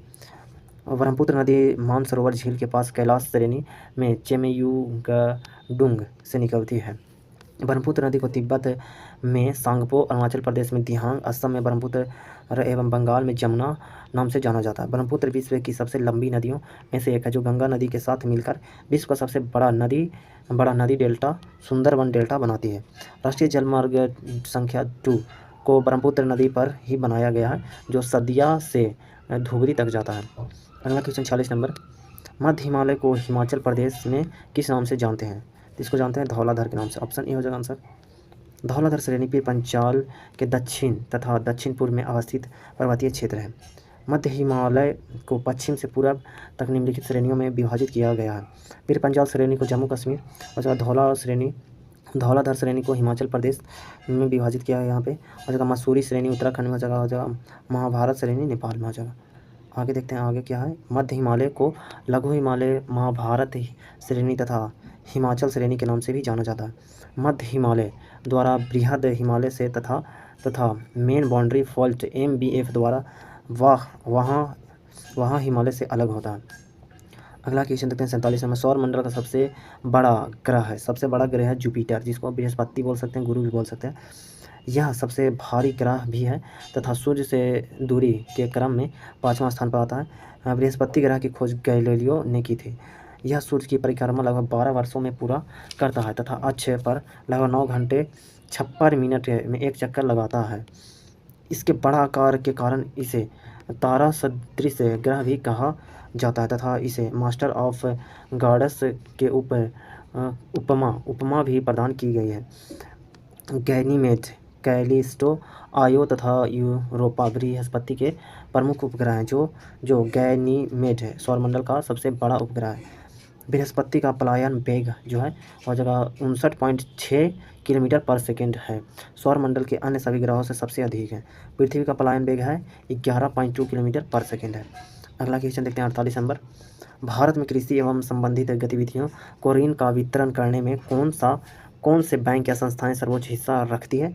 तो रखती है वाणिज्यिक बैंक। ऑप्शन सी आंसर हो जाएगा। क्षेत्रीय ग्रामीण बैंक, इसकी स्थापना इंदिरा गांधी के सरकार के कार्यकाल के दौरान ग्रामीण ऋण पर नरसिम्हन समिति की सिफारिशों के पश्चात 2 अक्टूबर 1975 को हुई। किसान क्रेडिट कार्ड KCC योजना वर्ष 1998 में शुरू की गई थी। इस योजना में किसानों को अधिकतम आवश्यक आदानों की खरीद के लिए बजट 2025 में यहाँ पे हो जाएगा 5 लाख मिल सकते हैं। अगला क्वेश्चन लेते हैं 49 नंबर। जिस ब्याज से कम दर पर बैंक द्वारा ग्राहकों को उधार देने की उम्मीद नहीं की जाती है उसे कहा जाता है आधार दर। भारतीय रिजर्व बैंक ने प्रधान आधार दर आधारित उधार देय प्रणाली के स्थान पर जुलाई 2010 में आधार दर प्रणाली को लागू किया। आधार दर वह ब्याज दर है जिसके नीचे कोई भी अनुसूचित वाणिज्यिक बैंक अपने ग्राहकों को कोई भी ऋण नहीं प्रदान करेंगे। बैंक दर वह ब्याज दर है जिस पर केंद्रीय बैंक वाणिज्यिक बैंकों को आमतौर पर दीर्घकालीन ऋण के रूप में पैसा उधार देता है। अगला क्वेश्चन देखते हैं 50 नंबर। अखिल भारतीय दलित वर्ग संघ की स्थापना किसने की थी? तो डॉक्टर BR अम्बेडकर ने किया था। ऑप्शन ए हो जाएगा आंसर। अखिल भारतीय दलित वर्ग संघ का मुख्य उद्देश्य सुनिश्चित करना था कि भारत के निर्णय लेने वाले निकायों में अनुसूचित जातियों SC को उचित प्रतिनिधित्व दिया जाए। बहिष्कृत हितकारिणी सभा का गठन 1924 में BR अम्बेडकर ने किया था। स्वतंत्र श्रमिक पार्टी की स्थापना 1936 में BR अम्बेडकर ने किया। ज्योतिबा फुले को सत्यशोधक समाज की स्थापना 1873 में की थी। बालिका विद्यालय की स्थापना 1851 में सावित्रीबाई फुले और ज्योतिराव फुले ने किया। अखिल भारतीय ट्रेड यूनियन कांग्रेस की स्थापना 1920 में NM जोशी ने किया था और इसके प्रथम अध्यक्ष लाला लाजपत राय को बनाया गया। अगला क्वेश्चन देखते हैं 51 नंबर। सत्य में जयते उक्ति कहाँ से ली गई है? तो ये लिया गया मुंडक उपनिषद से लिया गया। ऑप्शन B आंसर हो जाएगा। अथर्ववेद के उपनिषद मुंडक उपनिषद, प्रश्नोपनिषद तथा मुंडक उपनिषद अथर्ववेद का एकमात्र ब्राह्मण ग्रंथ गोपथ है। वेदों की संख्या 4 है। ऋग्वेद हो जाएगा, यजुर्वेद हो जाएगा और सामवेद तथा अथर्ववेद। इन 4 वेदों को संहिता कहा जाता है। पुराणों की संख्या 18 है। पुराणों का रचयिता एवं संकलनकर्ता लोमहर्ष तथा उनके पुत्र उग्रश्रवा को माना जाता है। पुराणों में मत्स्य पुराण सबसे प्राचीन एवं प्रामाणिक है। अगला क्वेश्चन देखते हैं 52 नंबर। निम्नलिखित में से कौन सा नारा सुभाष चंद्र बोस द्वारा दिया गया है? तो जय हिंद का नारा सुभाष चंद्र बोस द्वारा दिया हुआ है। यहाँ पे इनकलाब जिंदाबाद का नारा मौलाना हसरत मोहिन ने दिया था यहाँ पे, परंतु भगत सिंह ने इसे लोकप्रिय बनाया था, इनकलाब जिंदाबाद का नारा। अगला यहाँ पे देखते हैं जय जवान जय किसान का नारा लाल बहादुर शास्त्री दिए थे और वंदे मातरम का नारा बंकिम चंद्र चटर्जी द्वारा दिया गया था। 53 नंबर क्वेश्चन है। पहला प्राचीन ग्रीक ओलंपिक खेल कब शुरू किया गया था? तो शुरू किया गया था 776 ईसा पूर्व में। ऑप्शन ए हो जाएगा आंसर। आधुनिक ओलंपिक खेल की शुरुआत 1896 ईस्वी में एथेंस में हुई थी। प्रथम शीतकालीन ओलंपिक खेल का आयोजन 1924 ईस्वी में चैम्पोनिस फ्रांस में हुआ। प्रथम पैरा ओलंपिक खेल का आयोजन 1960 में रोम इटली में हुआ। अंतर्राष्ट्रीय ओलंपिक समिति का मुख्यालय जो है वो लंदन मतलब स्विट्ज़रलैंड में स्थित है। यहाँ पे है लुसाने लिखा हुआ, लुसाने यहाँ पे कटा हुआ, लुसाने स्विट्ज़रलैंड में स्थित है। अगला क्वेश्चन देखते हैं। किस इतिहासकार ने अकबर द्वारा प्रतिपादित दीन ए इलाही को एक धर्म कहा? दीन ए इलाही को धर्म कहा था अबुल फजल। ऑप्शन हो जाएगा आंसर। दीन ए इलाही ईश्वर का धर्म, इसका अर्थ होता कि शुरुआत अकबर द्वारा 1582 ईस्वी में किया गया था। अबुल फजल ने दीन ए इलाही के बारे में कहा कि सभी धर्म में सामंजस्य स्थापित करने के लिए इसकी स्थापना की गई। अबुल फजल अकबर के नवरत्नों में से एक थे। बीरबल दीन इलाही को स्वीकार करने वाला प्रथम एवं अंतिम हिंदू था। अगला क्वेश्चन, बांग्लादेश की स्वतंत्रता की घोषणा की गई थी वर्ष 1971 में। ऑप्शन सी आंसर हो जाएगा। बांग्लादेश की मुक्ति के लिए 1971 के लिए युद्ध 1971 में भारत और पाकिस्तान के बीच लड़ा गया था। इसके परिणाम स्वरूप बांग्लादेश के जनवादी गणराज्य की स्वतंत्रता हुई। 25 मार्च 1971 को रात को पश्चिमी पाकिस्तान के द्वारा पूर्वी पाकिस्तान, जिसको वर्तमान में बांग्लादेश के नाम से कहते हैं, के लोगों के खिलाफ ऑपरेशन सर्च लाइट शुरू करने के बाद युद्ध शुरू हुआ। बांग्लादेश ने मुक्ति मतलब कि बांग्लादेश की आज़ादी के लिए उनके समर्थन में भारत द्वारा ऑपरेशन जैकपॉट चलाया गया था। 16 दिसंबर 1971 को पश्चिमी पाकिस्तान वर्तमान पाकिस्तान के आत्मसमर्पण के बाद युद्ध समाप्त हुआ और पूर्वी पाकिस्तान बांग्लादेश आज़ाद हुआ। अगला क्वेश्चन देखते हैं। यहाँ पे आगे थोड़ा सा और व्याख्या देख लेते हैं। सैम मानेकशॉ उस समय भारतीय सेना के प्रमुख तथा इंदिरा गांधी भारत के प्रधानमंत्री थे। 26 मार्च 1971 को बांग्लादेश का आधिकारिक स्वतंत्रता दिवस माना जाता है और इसके बाद से बांग्लादेश से नाम प्रभावी था। अगला क्वेश्चन, आदिवासी नेता सिद्धू और कान्हू किस क्षेत्र से संबंधित है? तो ये संबंधित है संथाल परगना से। ऑप्शन ए हो जाएगा आंसर। संथाल विद्रोह का नेतृत्व 1855-56 ईस्वी में सिद्धू और कान्हू ने किया था। 30 मई 1855 को भागनाडीह के चुन्नू मांझी के चारों पुत्र सिद्धू, कान्हू, चांद तथा भैरव ने 10,000 संथालियों के संथाल विद्रोह का झंडा बुलंद किया। यह विद्रोह दमन को मतलब भागलपुर और राज्य महल के आसपास का क्षेत्र से बाहरी लोगों को बाहर निकलने के लिए हुआ था। सिद्धू और कान्हू को साल 1856 में फांसी दे दी गई थी। अगला क्वेश्चन, गंगा सागर मेला किस अवसर पर आयोजित होता है? तो ये होता है यहाँ पे हो जाएगा मकर संक्रांति पर होता है। ऑप्शन डी आंसर हो जाएगा। गंगा सागर मेला एक धार्मिक त्यौहार है और कुंभ के मेले के बाद दूसरा सबसे बड़ा मेला है। गंगा सागर मेला एक पवित्र समागम है जो हर साल मकर संक्रांति के समय गंगा नदी और बंगाल की खाड़ी के पवित्र संगम पर होता है। अगला क्वेश्चन देखते हैं 58 नंबर। निम्न में से कौन सी यूपीआई की विशेषता नहीं है? यूपीआई की विशेषता विभिन्न मोबाइल ऐप नहीं, यही गलत है। यहाँ पे विभिन्न बैंकों के लिए विभिन्न मोबाइल ऐप यूपीआई की विशेषता नहीं है। यूनिफाइड पेमेंट इंटरफेस मतलब क्या हो गया? यूपीआई का फुल फॉर्म हो गया यूनिफाइड पेमेंट इंटरफेस। एकाधिक बैंक खातों को एक ही मोबाइल एप्लीकेशन में जोड़ता है तथा कई बैंकिंग सुविधा को एक साथ जोड़ता है। वर्ष 2016 में एनपीसीआई ने 21 सदस्य बैंकों के साथ यूपीआई को लॉन्च किया था। यूपीआई लेन देन तुरंत होते हैं। 24/7 मतलब कि 24 घंटा और 7 दिन साल के 365 दिन चलता है। अगला क्वेश्चन लेते हैं। बिहार से झारखंड राज्य के विभाजन के बाद बिहार लोक सेवा आयोग के सदस्य की संख्या है तो है 6 है। ऑप्शन बी हो जाएगा आंसर। 6 सदस्य हैं। बिहार लोक सेवा आयोग बीपीएससी में वर्तमान में अध्यक्ष सहित 6 सदस्य हैं। वर्तमान में मतलब कि 2025 में बिहार लोक सेवा आयोग के अध्यक्ष परमार रवि मनु भाई हैं। संविधान के 14वें भाग में अनुच्छेद 315 से 323 तक में राज्य एवं संघ लोक सेवा आयोग की स्वतंत्रता, शक्तियाँ व कार्य के अलावा इसके संगठन तथा सदस्यों की नियुक्तियाँ एवं बर्खास्तगी आदि का वर्णन किया गया है। राज्य लोक सेवा आयोग, संघ लोक सेवा आयोग, यहाँ पे एक अध्यक्ष व अन्य सदस्य होते हैं जिनकी नियुक्ति राज्यपाल द्वारा की जाती है। एक अध्यक्ष व कुछ अन्य सदस्य होते हैं जिनकी नियुक्ति राष्ट्रपति द्वारा की जाती है। अगला यहाँ पे देखते हैं आयोग के अध्यक्ष व सदस्य पद ग्रहण करने की तारीख से 6 वर्ष की अवधि तक या 62 वर्ष की उम्र तक जो पहले पद धारण करते हैं इन्हें राष्ट्रपति द्वारा संविधान में वर्णित प्रक्रिया से हटाया जा सकता है।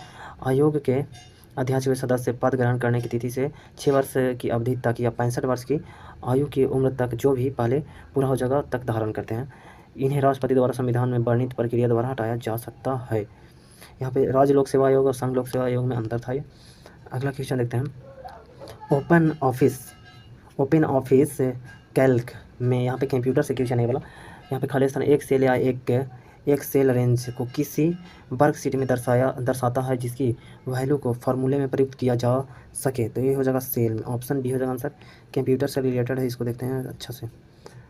यहाँ पे सेल रेफरेंस के प्रकार हो जाएगा यहाँ पे दिया रिलेटिव रेफरेंस हो जाएगा। यह सेल रेफरेंस की स्थिति को दर्शाता है, जैसे कि A1 B2 C3 आदि।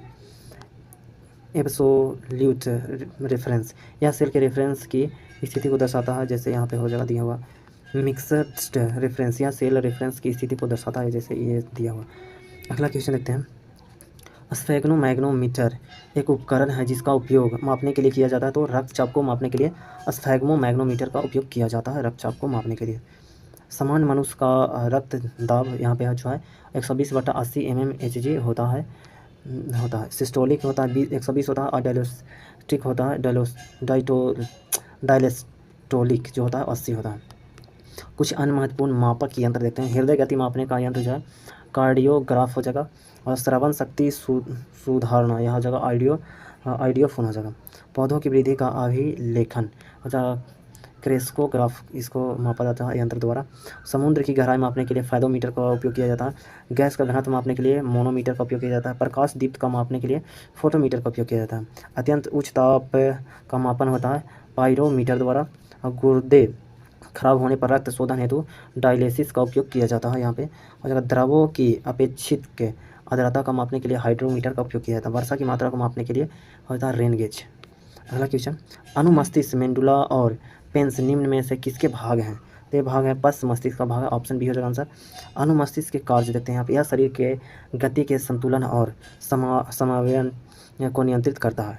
मेंडुला के कार्य, यह हृदय गति, श्वास एवं रक्तचाप जैसी बुनियादी जीवन सहायक गतिविधियों को नियंत्रित करता है। यह मेरुदंड के बगल में स्थित होता है। पोन्स के कार्य, यह सोने, जागने एवं सपने देखने जैसी गतिविधियों को प्रभावित करता है। यह मस्तिष्क का चित्र दिया हुआ। अगला क्वेश्चन देखते हैं 63 नंबर। बिहार में 1857 की क्रांति का केंद्र कहाँ था? तो ये तो जगदीशपुर था, ऑप्शन सी आंसर हो जाएगा जगदीशपुर। 1857 की क्रांति के तहत जगदीशपुर में विद्रोह कुंवर सिंह ने किया था। कुंवर सिंह के मृत्यु के बाद विद्रोह का नेतृत्व उनके भाई अमर सिंह ने किया। अंत में विलियम टेलर एवं विसेट आयर ने यहाँ विद्रोह को दबा दिया था। यहाँ पे 1857 के का विद्रोह केंद्र नेतृत्व करता है एवं दमन करता है, यहाँ पे दिया होगा। यहाँ पे कानपुर से नेतृत्व किए थे तात्या टोपे और यहाँ पे नाना साहेब। यहाँ पे इसको दबाया था कैंपबेल ने, यहाँ के कानपुर से जो 1857 की क्रांति हो रहा था उसको दबाया था कैंपबेल। लखनऊ से नेतृत्व किए थे यहाँ पे बेगम हजरत महल, और इसको दबाया था कैंपबेल और हेनरी लॉरेंस ने। फैजाबाद से मौलवी अहमदुल्ला नेतृत्व किया था। यहाँ पे नील नामक अंग्रेज था जो यहाँ के दमन को दबाया था। बरेली से नेतृत्व किए थे खान बहादुर खां, यहाँ पे दबाया था कैंपबेल ने। झांसी मतलब ग्वालियर, झांसी ग्वालियर रानी लक्ष्मीबाई और तात्या टोपे जनरल हीरोज हो जाएगा। गढ़मंडली और जबलपुर से नेतृत्व किए थे शंकर शाह और रघुनाथ शाह, यहाँ को दबाया था मांडर शाह ने दबाया था। हो जाएगा गढ़मंडली जबलपुर, ये तो हो गया। दिल्ली से वक्त खां बहादुर शाह जफर, यहाँ दबाया था जॉन निकोलसन और हडसन। हो जाएगा इलाहाबाद से हो जाएगा लियाकत अली, कर्नल नील ने यहाँ के विद्रोह को दबा दिया था। अगला क्वेश्चन 64 नंबर। जेम्स हरग्रीव्स ने किस मशीन का आविष्कार किया? तो किया था स्पिनिंग जेनी का आविष्कार किया, ऑप्शन बी हो जाएगा आंसर। 1968 में आविष्कृत इस मशीन ने कताई की प्रक्रिया तेज कर दी और मजदूरों की मांग घटा दी। एक ही पट्टियों घुमाने वाला एक मजदूर बहुत सारी तकलियों को घुमा देता था और एक साथ कई धागे बनने लगते थे। 1840 के दशक के औद्योगिकरण के पहले चरण में कपास उद्योग बड़ा उद्योग बन चुका था। उपकरण दिया हुआ और यहाँ पे आविष्कारक दिया हुआ। कारपेट स्वीपर का जो आविष्कार किए थे वो मेलविल बिसेल ने किए थे। डीसी मोटर का आविष्कार जिनोवे ग्रामे ने किए थे, और एसी मोटर का आविष्कार निकोला टेस्ला ने किए थे।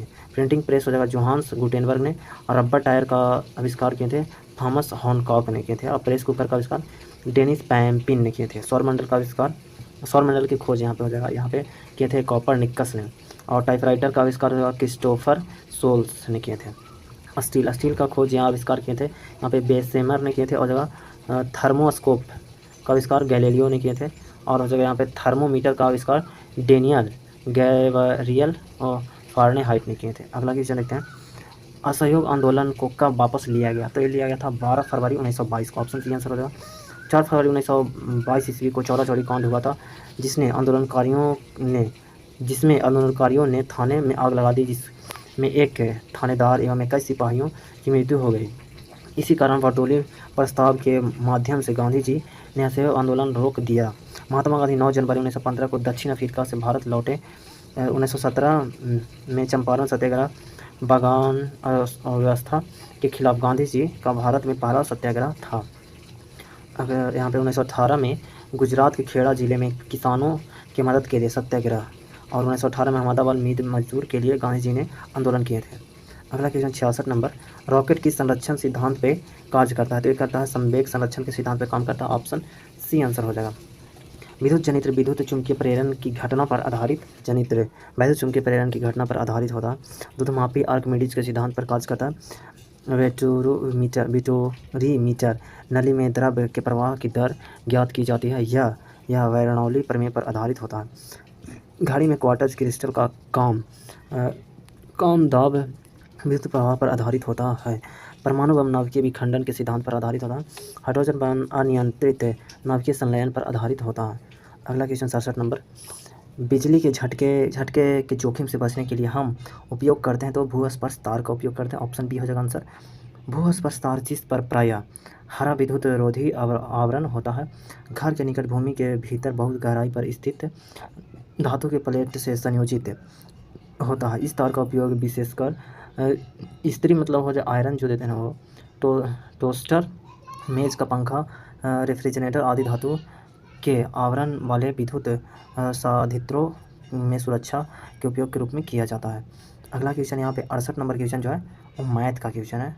तो मैथ का क्वेश्चन को छोड़ के सारा क्वेश्चन देखेंगे। यहाँ पे दूसरे आवर्त में तत्वों के लिए कौन सा कोष सबसे बाहरी है? तो है सबसे बाहरी कोष हो जाएगा एल कोष हो जाएगा। ऑप्शन बी हो जाएगा आंसर। आधुनिक आवर्त सारणी में 18 ऊर्ध्वाधर स्तंभ है जिन्हें समूह कहा जाता है। आवर्त सारणी में 7 क्षैतिज पंक्तियाँ हैं जिन्हें आवर्त कहा जाता है।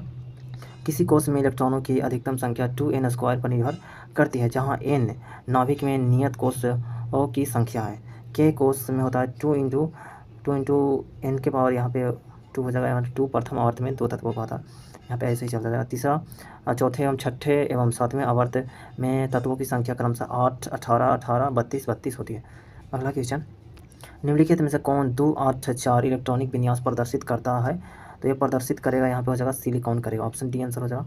आवर्त सारणी में तत्वों की स्थिति से उनकी रासायनिक अभिक्रियाशीलता का पता चलता है। संयोजकता किसी भी तत्व की संयोजकता उस परमाणु के बाहरी कोष में उपस्थित संयोजक इलेक्ट्रॉन की संख्या से आधारित होती है। धातुएं आवर्त सारणी में दाईं तरफ स्थित होती है। अगला क्वेश्चन, फ्लेमिंग के बाएं हाथ के नियम के अनुसार मध्यमा अंगुली किसका प्रतिनिधित्व करती है? तो ये करती है विद्युत धारा की दिशा का। ऑप्शन डी आंसर हो जाएगा। फ्लेमिंग का वाम हस्त नियम मतलब बाएं हाथ का नियम, इस नियम के अनुसार अपने बाएं हाथ की तर्जनी मध्यमा तथा अंगूठे को इस प्रकार फैलाइए कि ये दोनों एक दूसरे के परस्पर लंबवत हो। यदि तर्जनी चुंबकीय क्षेत्र की दिशा की ओर संकेत करती है तो अंगूठा चालक की गति की दिशा अथवा चालक पर आरोपित बल की दिशा की ओर संकेत करेगा। फ्लेमिंग का दक्षिण हस्त नियम, इस नियम के अनुसार अपने दाहिने हाथ की तर्जनी मध्यमा तथा अंगूठे को इस प्रकार फैलाइए कि ये तीनों एक दूसरे के परस्पर लंबवत हो। यदि तर्जनी चुंबकीय क्षेत्र की दिशा की ओर संकेत करती है तथा अंगूठा चालक की गति की दिशा की ओर संकेत करता है तो मध्यमा चालक में प्रेरित विद्युत धारा की दिशा दर्शाती है। अगला क्वेश्चन यहाँ पे देखते हैं 72 नंबर, ताप बढ़ने पर ध्वनि तरंगे की चाल यहाँ पे बढ़ जाएगी। ताप बढ़ेगा तो ध्वनि तरंगे की चाल भी बढ़ जाती है। ऑप्शन बी आंसर हो जाएगा। वायु में प्रति 1 डिग्री सेल्सियस ताप बढ़ने पर ध्वनि की चाल 0.61 मीटर पर सेकेंड बढ़ जाता है। ध्वनि के मुख्यतः 3 लक्षण होते हैं, प्रबलता होता है, तरत्व होता है और गुणता होता है। किसी माध्यम में ध्वनि की चाल मुख्यतः माध्यम की प्रत्यास्था तथा घनत्व पर निर्भर करती है। ध्वनि की चाल सबसे अधिक ठोस में, उसके बाद द्रव में और उसके बाद गैस में होती है। जब ध्वनि एक माध्यम से दूसरे माध्यम में जाती है तो ध्वनि की चाल और तरंग बदल जाती है, जबकि आवृत्ति नहीं बदलती है। किसी माध्यम में ध्वनि की चाल आवृत्ति पर निर्भर नहीं करती है। ध्वनि की चाल पर दाब का कोई प्रभाव नहीं पड़ता है। ध्वनि की तीव्रता का मात्रक वेल है। वेल एक बड़ा मात्रक है, अतः व्यवहार में इसे छोटा मात्रक डेसिबल प्रयुक्त मतलब डीबी होता है। एकल आवृत्ति की ध्वनि को टोन कहते हैं। अगला क्वेश्चन देखते हैं, क्वेश्चन नंबर 73। एक महाविद्यालय में, यहाँ पे मैथ का क्वेश्चन है, 73 नंबर मैथ का है, 74 नंबर ही मैथ का है। तो मैथ का क्वेश्चन को छोड़ देंगे, इसको अलग से आप देख लीजिए खुद से। देखते हैं क्वेश्चन नंबर 76। कॉलम ए को कॉलम बी से मिलान करना है। यहाँ पे दिया हुआ है लैक्टिक अम्ल। लैक्टिक अम्ल किस में पाया जाता है, सिट्रिक अम्ल किस में पाया जाता है, ये सब दिया हुआ है। तो लैक्टिक अम्ल जो है दही में पाया जाता है। ऑक्सैलिक अम्ल जो है ऑक्सैलिक अम्ल पाया जाता है टमाटर में। और एसिटिक अम्ल पाया जाता है यहाँ पे हो जाएगा सिरका में। तो इसका आंसर हो जाएगा 2, 1, 3 हो जाएगा, ऑप्शन ही हो जाएगा आंसर। यहाँ पे प्राकृतिक स्रोत अम्ल दिया हुआ, सिरका जो है वो एसिटिक अम्ल होता है उसमें। संतरा नींबू में होता है सिट्रिक अम्ल, इमली में होता है ट्राइट्रिक अम्ल, टमाटर में होता है ऑक्सैलिक अम्ल, होता है खट्टा दूध दही में होता है लैक्टिक अम्ल, और चींटी का डंक में होता है फार्मिक अम्ल। हो जाएगा नेटल का डंक, मतलब कि बिच्छुआ पौधा का डंक होता है, यहाँ पे होता है मैथोनोइक अम्ल होता है। अगला क्वेश्चन देखते हैं। अम्लीय वर्षा का पीएच मान होता है 5.6 से कम होता है अम्लीय वर्षा का। हमारे शरीर का पीएच मान होता है 7.0 से 7.8 पीएच के बीच रहता है। मुंह के पीएच का मान 5.5 से कम होने पर दांतों का क्षय प्रारंभ हो जाता है। 77 के बाद यहाँ पे देखते हैं इसका दिया हुआ थोड़ा सा व्याख्या। जठर रस का पीएच मान होता है 1.2 होता है, और नींबू रस का पीएच मान होता है 2.2 होता है। शुद्ध जल का पीएच मान 7 होता है, रक्त का पीएच मान 7.4 होता है। मिल्क ऑफ मैग्नीशियम का पीएच मान होता है 10 होता है। सोडियम हाइड्रोक्साइड विलयन का पीएच मान होता है 14 होता है। अगला क्वेश्चन, अफीम युद्ध किन 2 देशों के बीच हुआ था? तय हुआ था चीन और इंग्लैंड के बीच हुआ था, ऑप्शन बी हो जाएगा आंसर। पहला अफीम युद्ध 1839 से 1842 तक लड़ा गया था। यह युद्ध चीन और इंग्लैंड के बीच लड़ा गया था। चीन का प्रतिनिधित्व इस युद्ध में किंग राजवंश के ने किया था। दूसरा अफीम युद्ध 1856 से 1860 के बीच लड़ा गया था। दूसरे अफीम युद्ध को तीर युद्ध या आंग्ल फ्रांसीसी युद्ध के नाम से जाना जाता है। यह युद्ध ब्रिटेन और फ्रांस द्वारा चीन के विरुद्ध लड़ा गया था। इन दोनों युद्धों में चीन की हार हुई थी। अफीम युद्ध की शुरुआत में योगदान देने वाला 1792-93 का असफल ब्रिटिश व्यापार मिशन था, जिसे मैक्रार्टिन दूतावास के नाम से जाना जाता है। अगला क्वेश्चन है इंग्लिश का क्वेश्चन हमें लगता है कि इसको इंग्लिश का क्वेश्चन को भी छोड़ देते हैं, क्योंकि इसको जब तक पूरा यहाँ पे वर्णन नहीं करेंगे, इसको पूरा एक्सप्लेन, तो ठीक नहीं है। इसका देखते हैं 82 नंबर क्वेश्चन देखते हैं। ध्वनि तरंगे किस में सबसे तेज गति से चलती है? तो चलती है ठोस में, ऑप्शन ही हो जाएगा आंसर ठोस में। 82 के बाद देखते हैं 83, यहाँ इसका पहले व्याख्या देख लेते हैं। विभिन्न माध्यमों में ध्वनि की चाल भिन्न भिन्न होती है। यह मुख्यतः माध्यम की प्रत्यास्था के कारण ही विक्षोभ एक कण से दूसरे कण को संचारित होता है। एक कण से दूसरे कण में संचारित, कोई माध्यम जितना ही प्रत्यास्था होगा ध्वनि की चाल उसमें उतनी ही अधिक होगी। इसके विपरीत अधिक घनत्व के माध्यम में ध्वनि की चाल कम होती है। ठोस एक धातुओं के उच्च प्रत्यास्था के कारण ही ध्वनि की चाल धातुओं में अधिक होती है। यहाँ पे दिया हुआ विभिन्न माध्यमों में ध्वनि की चाल यहाँ पे ठोस में आ जाता है एल्युमिनियम में ध्वनि की चाल होगा जो यहाँ पे 25 डिग्री सेल्सियस पर 6420 मीटर पर सेकेंड होगा, और यहाँ पे 0 डिग्री सेल्सियस तापमान पे होगा 6420 मीटर पर सेकेंड हो जाएगा। निक्केल में हो जाएगा 6040 मीटर पर सेकेंड। स्टील में होगा 5960 मीटर पर सेकेंड। लोहा में होगा 5950 मीटर पर सेकेंड हो जाएगा। अब पारा में होगा, यहाँ पे लोहा में जो होगा 0 डिग्री सेल्सियस पर होगा 5130 मीटर पर सेकेंड हो जाएगा। पारा में हो जाएगा 0 डिग्री सेल्सियस पे 1450 मीटर पर सेकेंड। कांच में हो जाएगा 3980 मीटर पर सेकेंड। वहीं अगर 0 डिग्री सेल्सियस पर देखा जाए तो 5640 मीटर पर सेकेंड हो जाएगा। द्रव में आ जाता है इथेनॉल में 25 डिग्री सेल्सियस पर हो जाएगा चाल हो जाएगा ध्वनि की 1207 मीटर पर सेकेंड। वहीं अगर 0 डिग्री सेल्सियस पे 1213 मीटर पर सेकेंड हो जाएगा। पानी में ध्वनि की चाल हो जाएगा 1481 मीटर पर सेकेंड। यहाँ पे गैस में हाइड्रोजन गैस में हो जाएगा 1284 मीटर पर सेकेंड। वहीं 0 डिग्री सेल्सियस पर हो जाएगा 1269 मीटर पर सेकेंड हो जाएगा। हीलियम में चाल हो जाएगा ध्वनि के 965 मीटर पर सेकेंड। वायु में हो जाएगा यहाँ पे 346 मीटर पर सेकेंड हो जाएगा, और यहाँ पे 0 डिग्री सेल्सियस पर 332 मीटर पर सेकेंड। ऑक्सीजन में हो जाएगा ध्वनि की चाल 316 मीटर पर सेकेंड हो जाएगा। 83 नंबर क्वेश्चन देखते हैं। निम्नलिखित में से कौन सा एक समान त्वरण का उदाहरण है? तो इसमें से जो हो जाएगा एक मुक्त गिरने वाले वस्तु की गति और एक ढलान पर लुढ़कती हुई गेंद की गति। इसका ऑप्शन सी हो जाएगा, ए और बी दोनों हो जाएगा। एक समान या अनवरत त्वरण एक प्रकार की गति है जिसमें वस्तु का वेग प्रत्येक समान अवधि में समान मात्रा में बदलता रहता है। एक पिंड जो स्वतंत्र रूप से गिर रहा है गुरुत्वाकर्षण के कारण होने वाले त्वरण का अनुभव करता है, इसलिए इसका त्वरण स्थिर होता है और गति समान रूप से तेज हो रही होती है। एक समान त्वरण के कुछ उदाहरण यहाँ पे एक गेंद का ढलान पर लुढ़कना, एक स्काई ड्राइवर का विमान से बाहर कूदना, एक मुक्त रूप से गिरने वाली वस्तु। समान त्वरण एक ग्राफ एक सीधी रेखा में होता है। ग्राफ का ढलान वस्तु का त्वरण बताता है। त्वरण का वेग समान समय ग्राफ इस प्रकार है। इसका दिया हुआ ग्राफ यहाँ पे v बराबर u प्लस एट्टी हो जाएगा, जहाँ v जो है वो प्रारंभिक वेग हो जाएगा, u जो है प्रारंभिक वेग है और v है अंतिम चाल है, और ये एक्सेलरेशन मतलब त्वरण हो जाएगा, t टाइम हो जाएगा। अगला क्वेश्चन देखते हैं। मानव शरीर की सबसे बड़ी कोशिका है तो है तंत्रिका कोशिका। ऑप्शन हो जाएगा आंसर। तंत्रिका ऊतक की कई इकाई को न्यूरॉन या तंत्रिका कोशिका कहते हैं। न्यूरोट्रांसमीटर एक प्रकार का रासायनिक संदेशवाहक होता है जो रासायनिक सिनैप्स के माध्यम से एक न्यूरॉन से दूसरे न्यूरॉन तक संकेतों को प्रसारित करता है। तंत्रिका तंत्र। मनुष्य का तंत्रिका तंत्र 3 भागों में विभक्त होता है।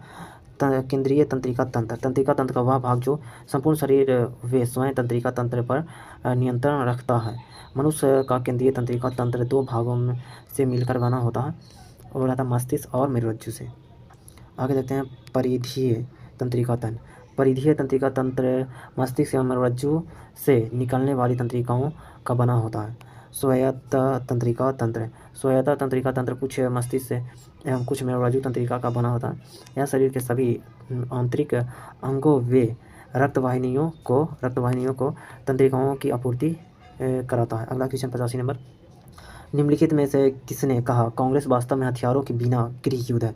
तो ये कहा थे सर सैयद अहमद खान ने कहे थे। ऑप्शन ए आंसर हो जाएगा sir Syed Ahmad Khan.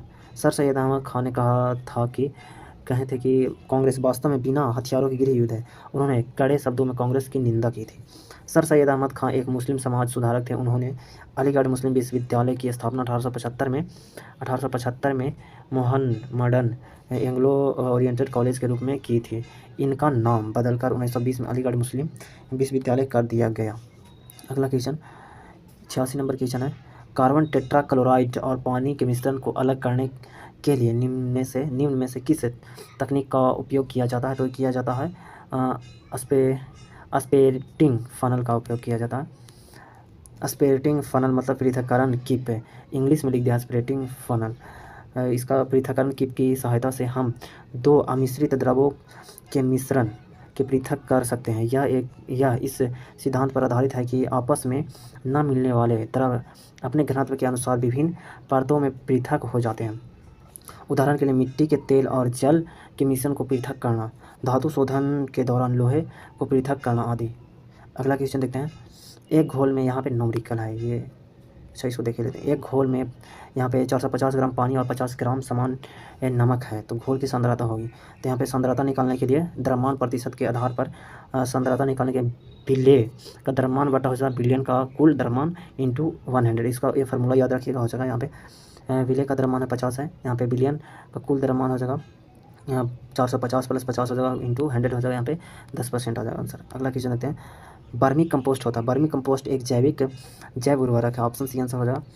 Vermi compost को वर्मी कल्चर या केचुआ पालन भी कहा जाता है। गोबर, सूखे एवं हरे पत्ते, घास फूस, धान का पुआल, कृषि अवशेष, शहर के कूड़ा करकट इत्यादि ये खाकर केचुओं द्वारा प्राप्त मल से तैयार खाद वर्मी कंपोस्ट कहलाती है। केचुओं के अवशेष मल, उनके कोकून, सभी प्रकार के लाभकारी सूक्ष्म जीवाणु, मुख्य एवं सूक्ष्म पोषक तत्व और अपचित जैविक पदार्थ का केचुए मिश्रण वर्मी कंपोस्ट कहलाता है। उपयुक्त तापमान, नमी युक्त हवा एवं जैविक पदार्थ मिलने पर केचुए अपनी संख्या बढ़ाने के साथ साथ गोबर एवं वनस्पति के अवशेष आदि को सड़ाकर जैविक खाद या उर्वरक के रूप में परिवर्तित करते रहते हैं। अगला क्वेश्चन है। एक नए डॉक्यूमेंट को खोलने का शॉर्टकट है। यहाँ पे कंप्यूटर से रिलेटेड क्वेश्चन आया है, तो इसका होता है Ctrl+N हो जाएगा। ऑप्शन बी हो जाएगा आंसर। कंप्यूटर में शॉर्टकट की का मतलब काम को छोटा या आसान बनाने वाला बटन होता है। एक कीबोर्ड शॉर्टकट असल में एक की कॉम्बिनेशन होता है जो कि एक निश्चित कमांड निष्पादित करता है। यहाँ पे दिया हुआ कुछ महत्वपूर्ण शॉर्टकट की, इसको याद करना जरूरी है। Ctrl+S हो जाएगा, सेलेक्ट ऑल हो जाएगा। Ctrl+B से बोल्ड हो जाएगा यहाँ पे, और हो जाएगा Ctrl+C से कॉपी हो जाएगा, और Ctrl+E से सेंटर हो जाएगा, और Ctrl+I इटैलिक होगा। और कंट्रोल प्लस एम हो जाएगा मूव हो जाएगा, कंट्रोल प्लस एन न्यू हो जाएगा, यहाँ पे न्यू खुलेगा, यहाँ पे कंट्रोल प्लस एफ से सेव हो जाएगा, कंट्रोल प्लस भी से पेस्ट हो जाएगा, कंट्रोल प्लस भी से पेस्ट हो जाएगा, कंट्रोल एक्स से कट हो जाएगा, और कंट्रोल वाई से रीड हो, और कंट्रोल जे से अंडू अंडू अंडू हो जाएगा, और कंट्रोल डी से वर्तमान प्रोग्राम में फाइल मेनू विकल्प है। यहाँ पे कंट्रोल पी से हो जाएगा प्रिंट हो जाएगा, कंट्रोल क्यू से हो जाएगा क्लोज हो जाएगा। अगला क्वेश्चन, स्टाइन ने अपनी समाधि के विषय में कहा, तो ये कहा था निर्धन से निर्धन के समान हो, मतलब निर्धन से निर्धन व्यक्ति का समान होना चाहिए। टॉल्स्टॉय रूसी लेखक तथा दुनिया के महानतम उपन्यासकारों में से एक थे। इनकी दो सबसे लंबी कृतियाँ वार एंड पीस और हो जाएगा अन्ना केरेनिना काफ़ी प्रसिद्ध है।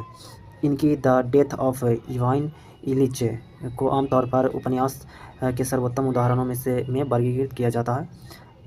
बुराई के प्रति प्रतिरोध के उनके सिद्धांत का गांधी का महत्वपूर्ण प्रभाव पड़ा। इन्होंने मूल लोगों के खिलाफ अभियान में भाग लिया और इनके तुरंत बाद क्रीमिया युद्ध में भी भाग लिया। क्रीमिया युद्ध हुआ था 1853 से 56 में हुआ था। इसके बाद इन्होंने सेना से इस्तीफा दे दिया। महात्मा गांधी टॉल्स्टॉय से अत्यधिक प्रभावित थे। गांधी जी ने दक्षिण अफ्रीका में टॉल्स्टॉय आश्रम की स्थापना 1910 में जर्मन शिल्पकार और मित्र क्लेनवास की सहायता से की। अगला क्वेश्चन देखते हैं, यहाँ पे इसका व्याख्या है। टॉल्स्टॉय ने अपनी मृत्यु से पहले कहा था कि उनकी समाधि निर्धन से निर्धन व्यक्ति के समान बने। उनके मृत्यु पर किसी का भाषण न हो। अगला क्वेश्चन देखते हैं, अम्बेडकर जयंती मनाई जाती है 14 अप्रैल को। ऑप्शन सी आंसर हो जाएगा। हाल ही में तेलंगाना सरकार ने डॉक्टर BR अम्बेडकर के नाम पर अपने सचिवालय का नामकरण किया तथा इनकी 125 फीट ऊंची कांस्य प्रतिमा का अनावरण हैदराबाद में किया। 17 मई को विश्व दूरसंचार दिवस मनाया जाता है। 12 जनवरी को राष्ट्रीय युवा दिवस मनाया जाता है और 7 अप्रैल को विश्व स्वास्थ्य दिवस मनाया जाता है। 18 अप्रैल को विश्व विरासत दिवस मनाया जाता है। 11 मई को राष्ट्रीय प्रौद्योगिकी दिवस मनाया जाता है। अगला क्वेश्चन, विश्व स्वास्थ्य दिवस कब मनाया जाता है? तो स्वास्थ्य दिवस 7 अप्रैल को मनाया जाता है। ऑप्शन डी आंसर हो जाएगा। 17 अप्रैल को विश्व हीमोफीलिया दिवस मनाया जाता है। 22 मई को अंतर्राष्ट्रीय जैव विविधता दिवस मनाया जाता है। 29 जून को राष्ट्रीय सांख्यिकी दिवस मनाया जाता है। 23 अप्रैल को विश्व पुस्तक एवं कॉपीराइट दिवस मनाया जाता है। 11 जुलाई को विश्व जनसंख्या दिवस मनाया जाता है। अगला क्वेश्चन, बिस्टी छाया क्या है? मतलब रैन शैडोज जो है वो हो जाएगा एक ऐसा क्षेत्र है जो अपेक्षाकृत रूप से धरातलीय अवरोधों के प्रभाव से कम वर्षा क्षेत्र है। ऑप्शन ए हो जाएगा आंसर। पश्चिमी घाट के पवनाभिमुख ढाल बिस्टी छाया के क्षेत्र में पड़ता है। अतः यहाँ दक्षिण पश्चिम मानसून द्वारा काफ़ी कम वर्षा होती है।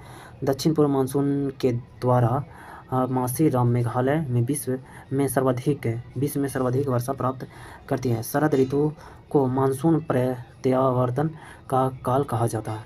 अगला क्वेश्चन देखते हैं, नाटो का मुख्यालय कहाँ है? तो नाटो का मुख्यालय हो जाएगा ब्रुसेल में है। ब्रुसेल ऑप्शन हो जाएगा आंसर। नाटो एक नवीनतम सदस्य देश से स्वीडन 32वां है। यह मार्च 2024 में शामिल हुआ। नाटो का जो नया सदस्य बना है वो स्वीडन है। यहाँ पे जो दिया हुआ है यहाँ पे पूरा सही सा है, ब्लर हो गया है, तो इसको देखते हैं। यहाँ पे जो है इंटरपोल लिखा है। इंटरपोल का मुख्यालय जो है वो पेरिस में है। इसकी स्थापना हुआ था 1923 में। और यहाँ पे है जो है विश्व व्यापार संगठन है जो जिनेवा में है। इसका मुख्यालय 1995 में इसका स्थापना हुआ था और हुआ था। यहाँ पे जो है वो है रेड क्रॉस संगठन जो है इसका मुख्यालय है जिनेवा में है। इसकी स्थापना 1863 ईस्वी में हुआ था। और यहाँ पे है सार्क का मुख्यालय जो है वो काठमांडू में है। ये जो 1985 में इसका स्थापना हुआ था। अगला है यहाँ पे संयुक्त राष्ट्र पर्यावरण का मुख्यालय हो जाएगा नायरोबी केन्या में है, जो 1972 में इसका स्थापना हुआ था। IMF का जो मुख्यालय वह वाशिंगटन DC में है। इसका स्थापना हुआ था 1945 में। वर्ल्ड बैंक का मुख्यालय हो जाएगा वाशिंगटन DC में है। 1944-45 में इसकी स्थापना हुई थी। यहाँ पे नाटो की स्थापना 4 अप्रैल 1949 को हुई। वर्तमान में नाटो में 32 सदस्य देश शामिल है। उत्तरी अटलांटिक संधि संगठन नाटो एक सैन्य संगठन है। 31वां सदस्य देश फिनलैंड है। 32वां सदस्य देश स्वीडन है। और यूनिसेफ का मुख्यालय न्यूयॉर्क शहर में है। यूनेस्को का मुख्यालय पेरिस में और एमनेस्टी इंटरनेशनल का मुख्यालय हो जाएगा लंदन में। अगला क्वेश्चन देखते हैं, विश्व जल दिवस कब मनाया जाता है? तो यहाँ पे हो जाएगा 22 मार्च को मनाया जाता है। और 22 मार्च को ही बिहार दिवस भी मनाया जाता है। यहाँ पे देखते हैं, यहाँ पे प्रमुख दिवस और तिथि दिया हुआ है। यहाँ पे भाला फेंक दिवस मनाया जाता है 7 अगस्त को। विश्व उपभोक्ता दिवस 15 मार्च को। और राष्ट्रीय समानता दिवस 14 अप्रैल को। और यहाँ पर राष्ट्रीय डॉल्फिन दिवस मनाया जाता है 5 अक्टूबर को। पराक्रम दिवस 23 जनवरी को। और सुशासन दिवस 25 दिसंबर को। और राष्ट्रीय एकता दिवस 31 अक्टूबर को। विश्व यक्ष्मा दिवस मनाया जाता है, ये 24 मार्च को मनाया जाता है। और प्रवासी भारतीय दिवस मनाया जाता है 9 जनवरी को। इसी दिन महात्मा गांधी जो आए थे दक्षिण अफ्रीका से भारत लौटे थे। विश्व हिंदी दिवस मनाया जाता है 10 जनवरी को। राष्ट्रीय युवा दिवस 12 जनवरी स्वामी विवेकानंद के जन्मदिन के अवसर पर मनाया जाता है। राष्ट्रीय मतदाता दिवस 25 जनवरी को। विश्व कैंसर दिवस 4 फरवरी को। और राष्ट्रीय विज्ञान दिवस मनाया जाता है 28 फरवरी। और विश्व वन्य जीव दिवस मनाया जाता है 3 मार्च को। अंतर्राष्ट्रीय महिला दिवस 8 मार्च को मनाया जाता है। विश्व वानिकी दिवस 21 मार्च को मनाया जाता है। विश्व स्वास्थ्य दिवस 7 अप्रैल को। और विश्व पृथ्वी दिवस मनाया जाता है 22 अप्रैल को। अब विश्व प्रेस स्वतंत्रता दिवस 3 मई को मनाया जाता है। यहाँ पे विश्व पर्यावरण दिवस 5 जून को मनाया जाता है। और अंतर्राष्ट्रीय योग दिवस मनाया जाता है 21 जून को। अगला क्वेश्चन है, बिहार में तेल शोधक कारखाना कहाँ स्थित है? तो यह बरौनी में स्थित है। ऑप्शन सी आंसर हो जाएगा। बरौनी में सोवियत संघ एवं रोमानिया के सहयोग से जुलाई 1964 में तेल शोधक कारखाना की स्थापना की गई थी। इस तेल शोधक कारखाने को असम, नाइजीरिया, इराक एवं मलेशिया से कच्चा तेल प्राप्त होता है तथा यह हल्दिया एवं प्रायद्वीपीय बंदरगाह से तेल पाइपलाइन द्वारा जुड़ा हुआ है। बिहार के बरौनी में वर्ष 1962 में 320 मेगावाट के बरौनी तेल विद्युत केंद्र की गई थी। यहाँ पे पता नहीं क्या लिखा हो। बरौनी में ही 1976 में हिंदुस्तान उर्वरक निगम की एक उत्पादन इकाई स्थापित की गई थी। यह बिहार के सबसे बड़ा नाइट्रोजन उर्वरक आधारित संयंत्र है, जिसमें अमोनियम सल्फेट तथा सुपर फास्फेट उर्वरक का उत्पादन किया जाता है। बिहार में औद्योगिक इकाइयों का वितरण, यहाँ पे उत्पादन देखते हैं और स्थान देखते हैं। यहाँ पे चीनी का उत्पादन स्थान जो है सहारनपुर, पूर्वी चंपारण, पश्चिमी चंपारण, गया एवं पटना। जूता एवं चमड़ा शोधक जो है वो पटना में है, मोकामा में है, मुजफ्फरपुर में। उर्वरक उत्पादन कहा जाएगा बरौनी और रोहतास में जाएगा। सूती वस्त्र गया, भोजपुर, सिवान, भागलपुर। सीमेंट कहा जाएगा डालमियानगर, रोहतास, वंजारी। कागज एवं गत्ता समस्तीपुर, रोहतास, दरभंगा, पटना एवं मुजफ्फरपुर। अभियंत्रण जो है यह मुजफ्फरपुर, मोकामा, पटना हो जाएगा। औषधि का जो हो जाएगा यहाँ पे मुजफ्फरपुर, पटना हो जाएगा। जूट हो जाएगा कटिहार, समस्तीपुर, पूर्णिया हो जाएगा। अगला क्वेश्चन, पटना विश्वविद्यालय की स्थापना कब की गई थी? तो ये किया गया था 1917 में। ऑप्शन सी आंसर हो जाएगा। पटना विश्वविद्यालय देश का 7वां सबसे पुराना विश्वविद्यालय है। पटना कॉलेज की स्थापना 1863 में की गई थी। यहाँ पे पटना उच्च न्यायालय की स्थापना 1916 में की गई थी। बालिका शिक्षा हेतु पटना बीएमएस कॉलेज की स्थापना 1940 ईस्वी में की गई। इसकी स्थापना सिस्टर्स ऑफ एपोस्टोलिक कार्मेल द्वारा की गई। बिहार इंजीनियरिंग कॉलेज में 2004 में NIT का दर्जा दिया गया। पटना में IIT की स्थापना 2008 में हुई। पटना में AIIMS की स्थापना 2012 में हुई। अगला देखते हैं क्वेश्चन नंबर यहाँ पे। गया में IIM की स्थापना 2015 में हुई। पटना संग्रहालय की स्थापना 1917 में तथा बिहार संग्रहालय की स्थापना 2015 में किया गया। अगला क्वेश्चन देखते हैं, निम्नलिखित में से किस जिला की सीमा अंतर्राष्ट्रीय सीमा नहीं बनाती है? यहाँ पे हो जाएगा अररिया तो बनाता है, यहाँ पे सिवान नहीं बनाता। ऑप्शन बी हो जाएगा आंसर। अंतर्राष्ट्रीय सीमा बनाने वाली बिहार के जिलों की संख्या 7 है। पश्चिमी चंपारण, पूर्वी चंपारण, सीतामढ़ी, मधुबनी, सुपौल, अररिया तथा किशनगंज नेपाल के साथ अंतर्राष्ट्रीय सीमा बनाती है। उत्तर प्रदेश के साथ बिहार के 8 जिला सीमा साझा करती हैं। पश्चिमी चंपारण, गोपालगंज, सीवान, सारण, भोजपुर, बक्सर, कैमूर और रोहतास। झारखंड के साथ बिहार की 8 जिला सीमा साझा करती है। रोहतास, औरंगाबाद, गया, नवादा, जमुई, बांका, भागलपुर और कटिहार। पश्चिम बंगाल के साथ बिहार के 3 जिला सीमा साझा करती है। किशनगंज, पूर्णिया और कटिहार। बिहार का सबसे पूर्वी जिला किशनगंज और सबसे पश्चिमी जिला कैमूर है और सबसे उत्तरी जिला पश्चिमी चंपारण है और सबसे दक्षिणी जिला गया जिला है। ये क्वेश्चन 99 नंबर। दून घाटी जो अवस्थित है समेश्वर श्रेणी और रामनगर दोनों के बीच है। ऑप्शन बी है आंसर। दून घाटी को ही हरहा घाटी के नाम से जाना जाता है। इसकी लंबाई 32 किलोमीटर तथा चौड़ाई 6 से 8 किलोमीटर है। उत्तर का शिवालिक पर्वतीय क्षेत्र एवं तराई प्रदेश शिवालिक पर्वतीय क्षेत्र का विस्तार पश्चिमी चंपारण की उत्तरी सीमा तक है, जिसे निम्न उपवर्गों में विभाजित किया गया। सोमेश्वर श्रेणी नवीनतम संरचना है जो बिहार की उत्तरम श्रेणी है। यह पश्चिम में त्रिवेणी नहर से पूर्व में भिखना ठोरी दर्रा तक विस्तृत है। यह नेपाल से बिहार को अलग करता है। इसकी सबसे ऊंची चोटी सोमेश्वर है जो बिहार के सबसे ऊंची चोटी है। सोमेश्वर, भिखना ठोरी दर्रा, मरावात दर्रा आदि इसके अंतर्गत आने वाले प्रमुख दर्रे हैं। हरहा घाटी या दून घाटी देखते हैं यहाँ पे। यह सोमेश्वर श्रेणी तथा रामनगर दून के मध्य जलोढ़ मैदान का भाग है। रामनगर दून सोमेश्वर श्रेणी के दक्षिण में स्थित है, संतपुर के निकट। इसकी अधिकतम ऊंचाई 242 मीटर है। तराई प्रदेश, यह शिवालिक के श्रेणी के दक्षिण तथा गंगा के मैदानी भाग के उत्तरी सीमा पर स्थित है। यहाँ 150 से 200 सेंटीमीटर वर्षा होने के कारण घने एवं दलदली भूमि का विकास हुआ है। यह 6 से 8 किलोमीटर चौड़ी पट्टी है, जिसका विस्तार पश्चिमी चंपारण से लेकर किशनगंज तक है, जो बिहार और नेपाल के बीच सीमा बनाती है। इन सभी उत्तर से पश्चिम क्रम सोमेश्वर की पहाड़ी हो जाएगा दून घाटी या हरहा घाटी। रामनगर दून हो जाएगा तराई प्रदेश हो जाएगा। लास्ट क्वेश्चन है, निम्नलिखित में से कौन सा जलकुंड राजगीर में अवस्थित है? अवस्थित नहीं है। तो यहाँ पे लक्ष्मण कुंड जो है वो यहाँ पे हो जाएगा, राजगीर में अवस्थित नहीं है। लक्ष्मण कुंड राजगीर में अवस्थित नहीं है। यह जो है वो मुंगेर में सर्वाधिक गर्म जलकुंड है। बिहार के प्रमुख गर्म जलकुंड यहाँ पे ब्रह्म कुंड जो है राजगीर में है। बिहार के सर्वाधिक तापमान वाला 87 डिग्री सेल्सियस गर्म जलकुंड है। सप्तधारा जो है राजगीर में है। इसका अन्य नाम हो जाएगा सप्तधारवा हो जाएगा। 7 धाराओं से गर्म जलकुंड निकलने के कारण इसका नाम पड़ा। सूर्य कुंड राजगीर में है और नानक कुंड राजगीर में है। गौमुख कुंड राजगीर में है और जगह मखदूम कुंड हो जाएगा राजगीर में। लक्ष्मण कुंड मुंगेर में है। मुंगेर का सर्वाधिक गर्म जल कुंड है।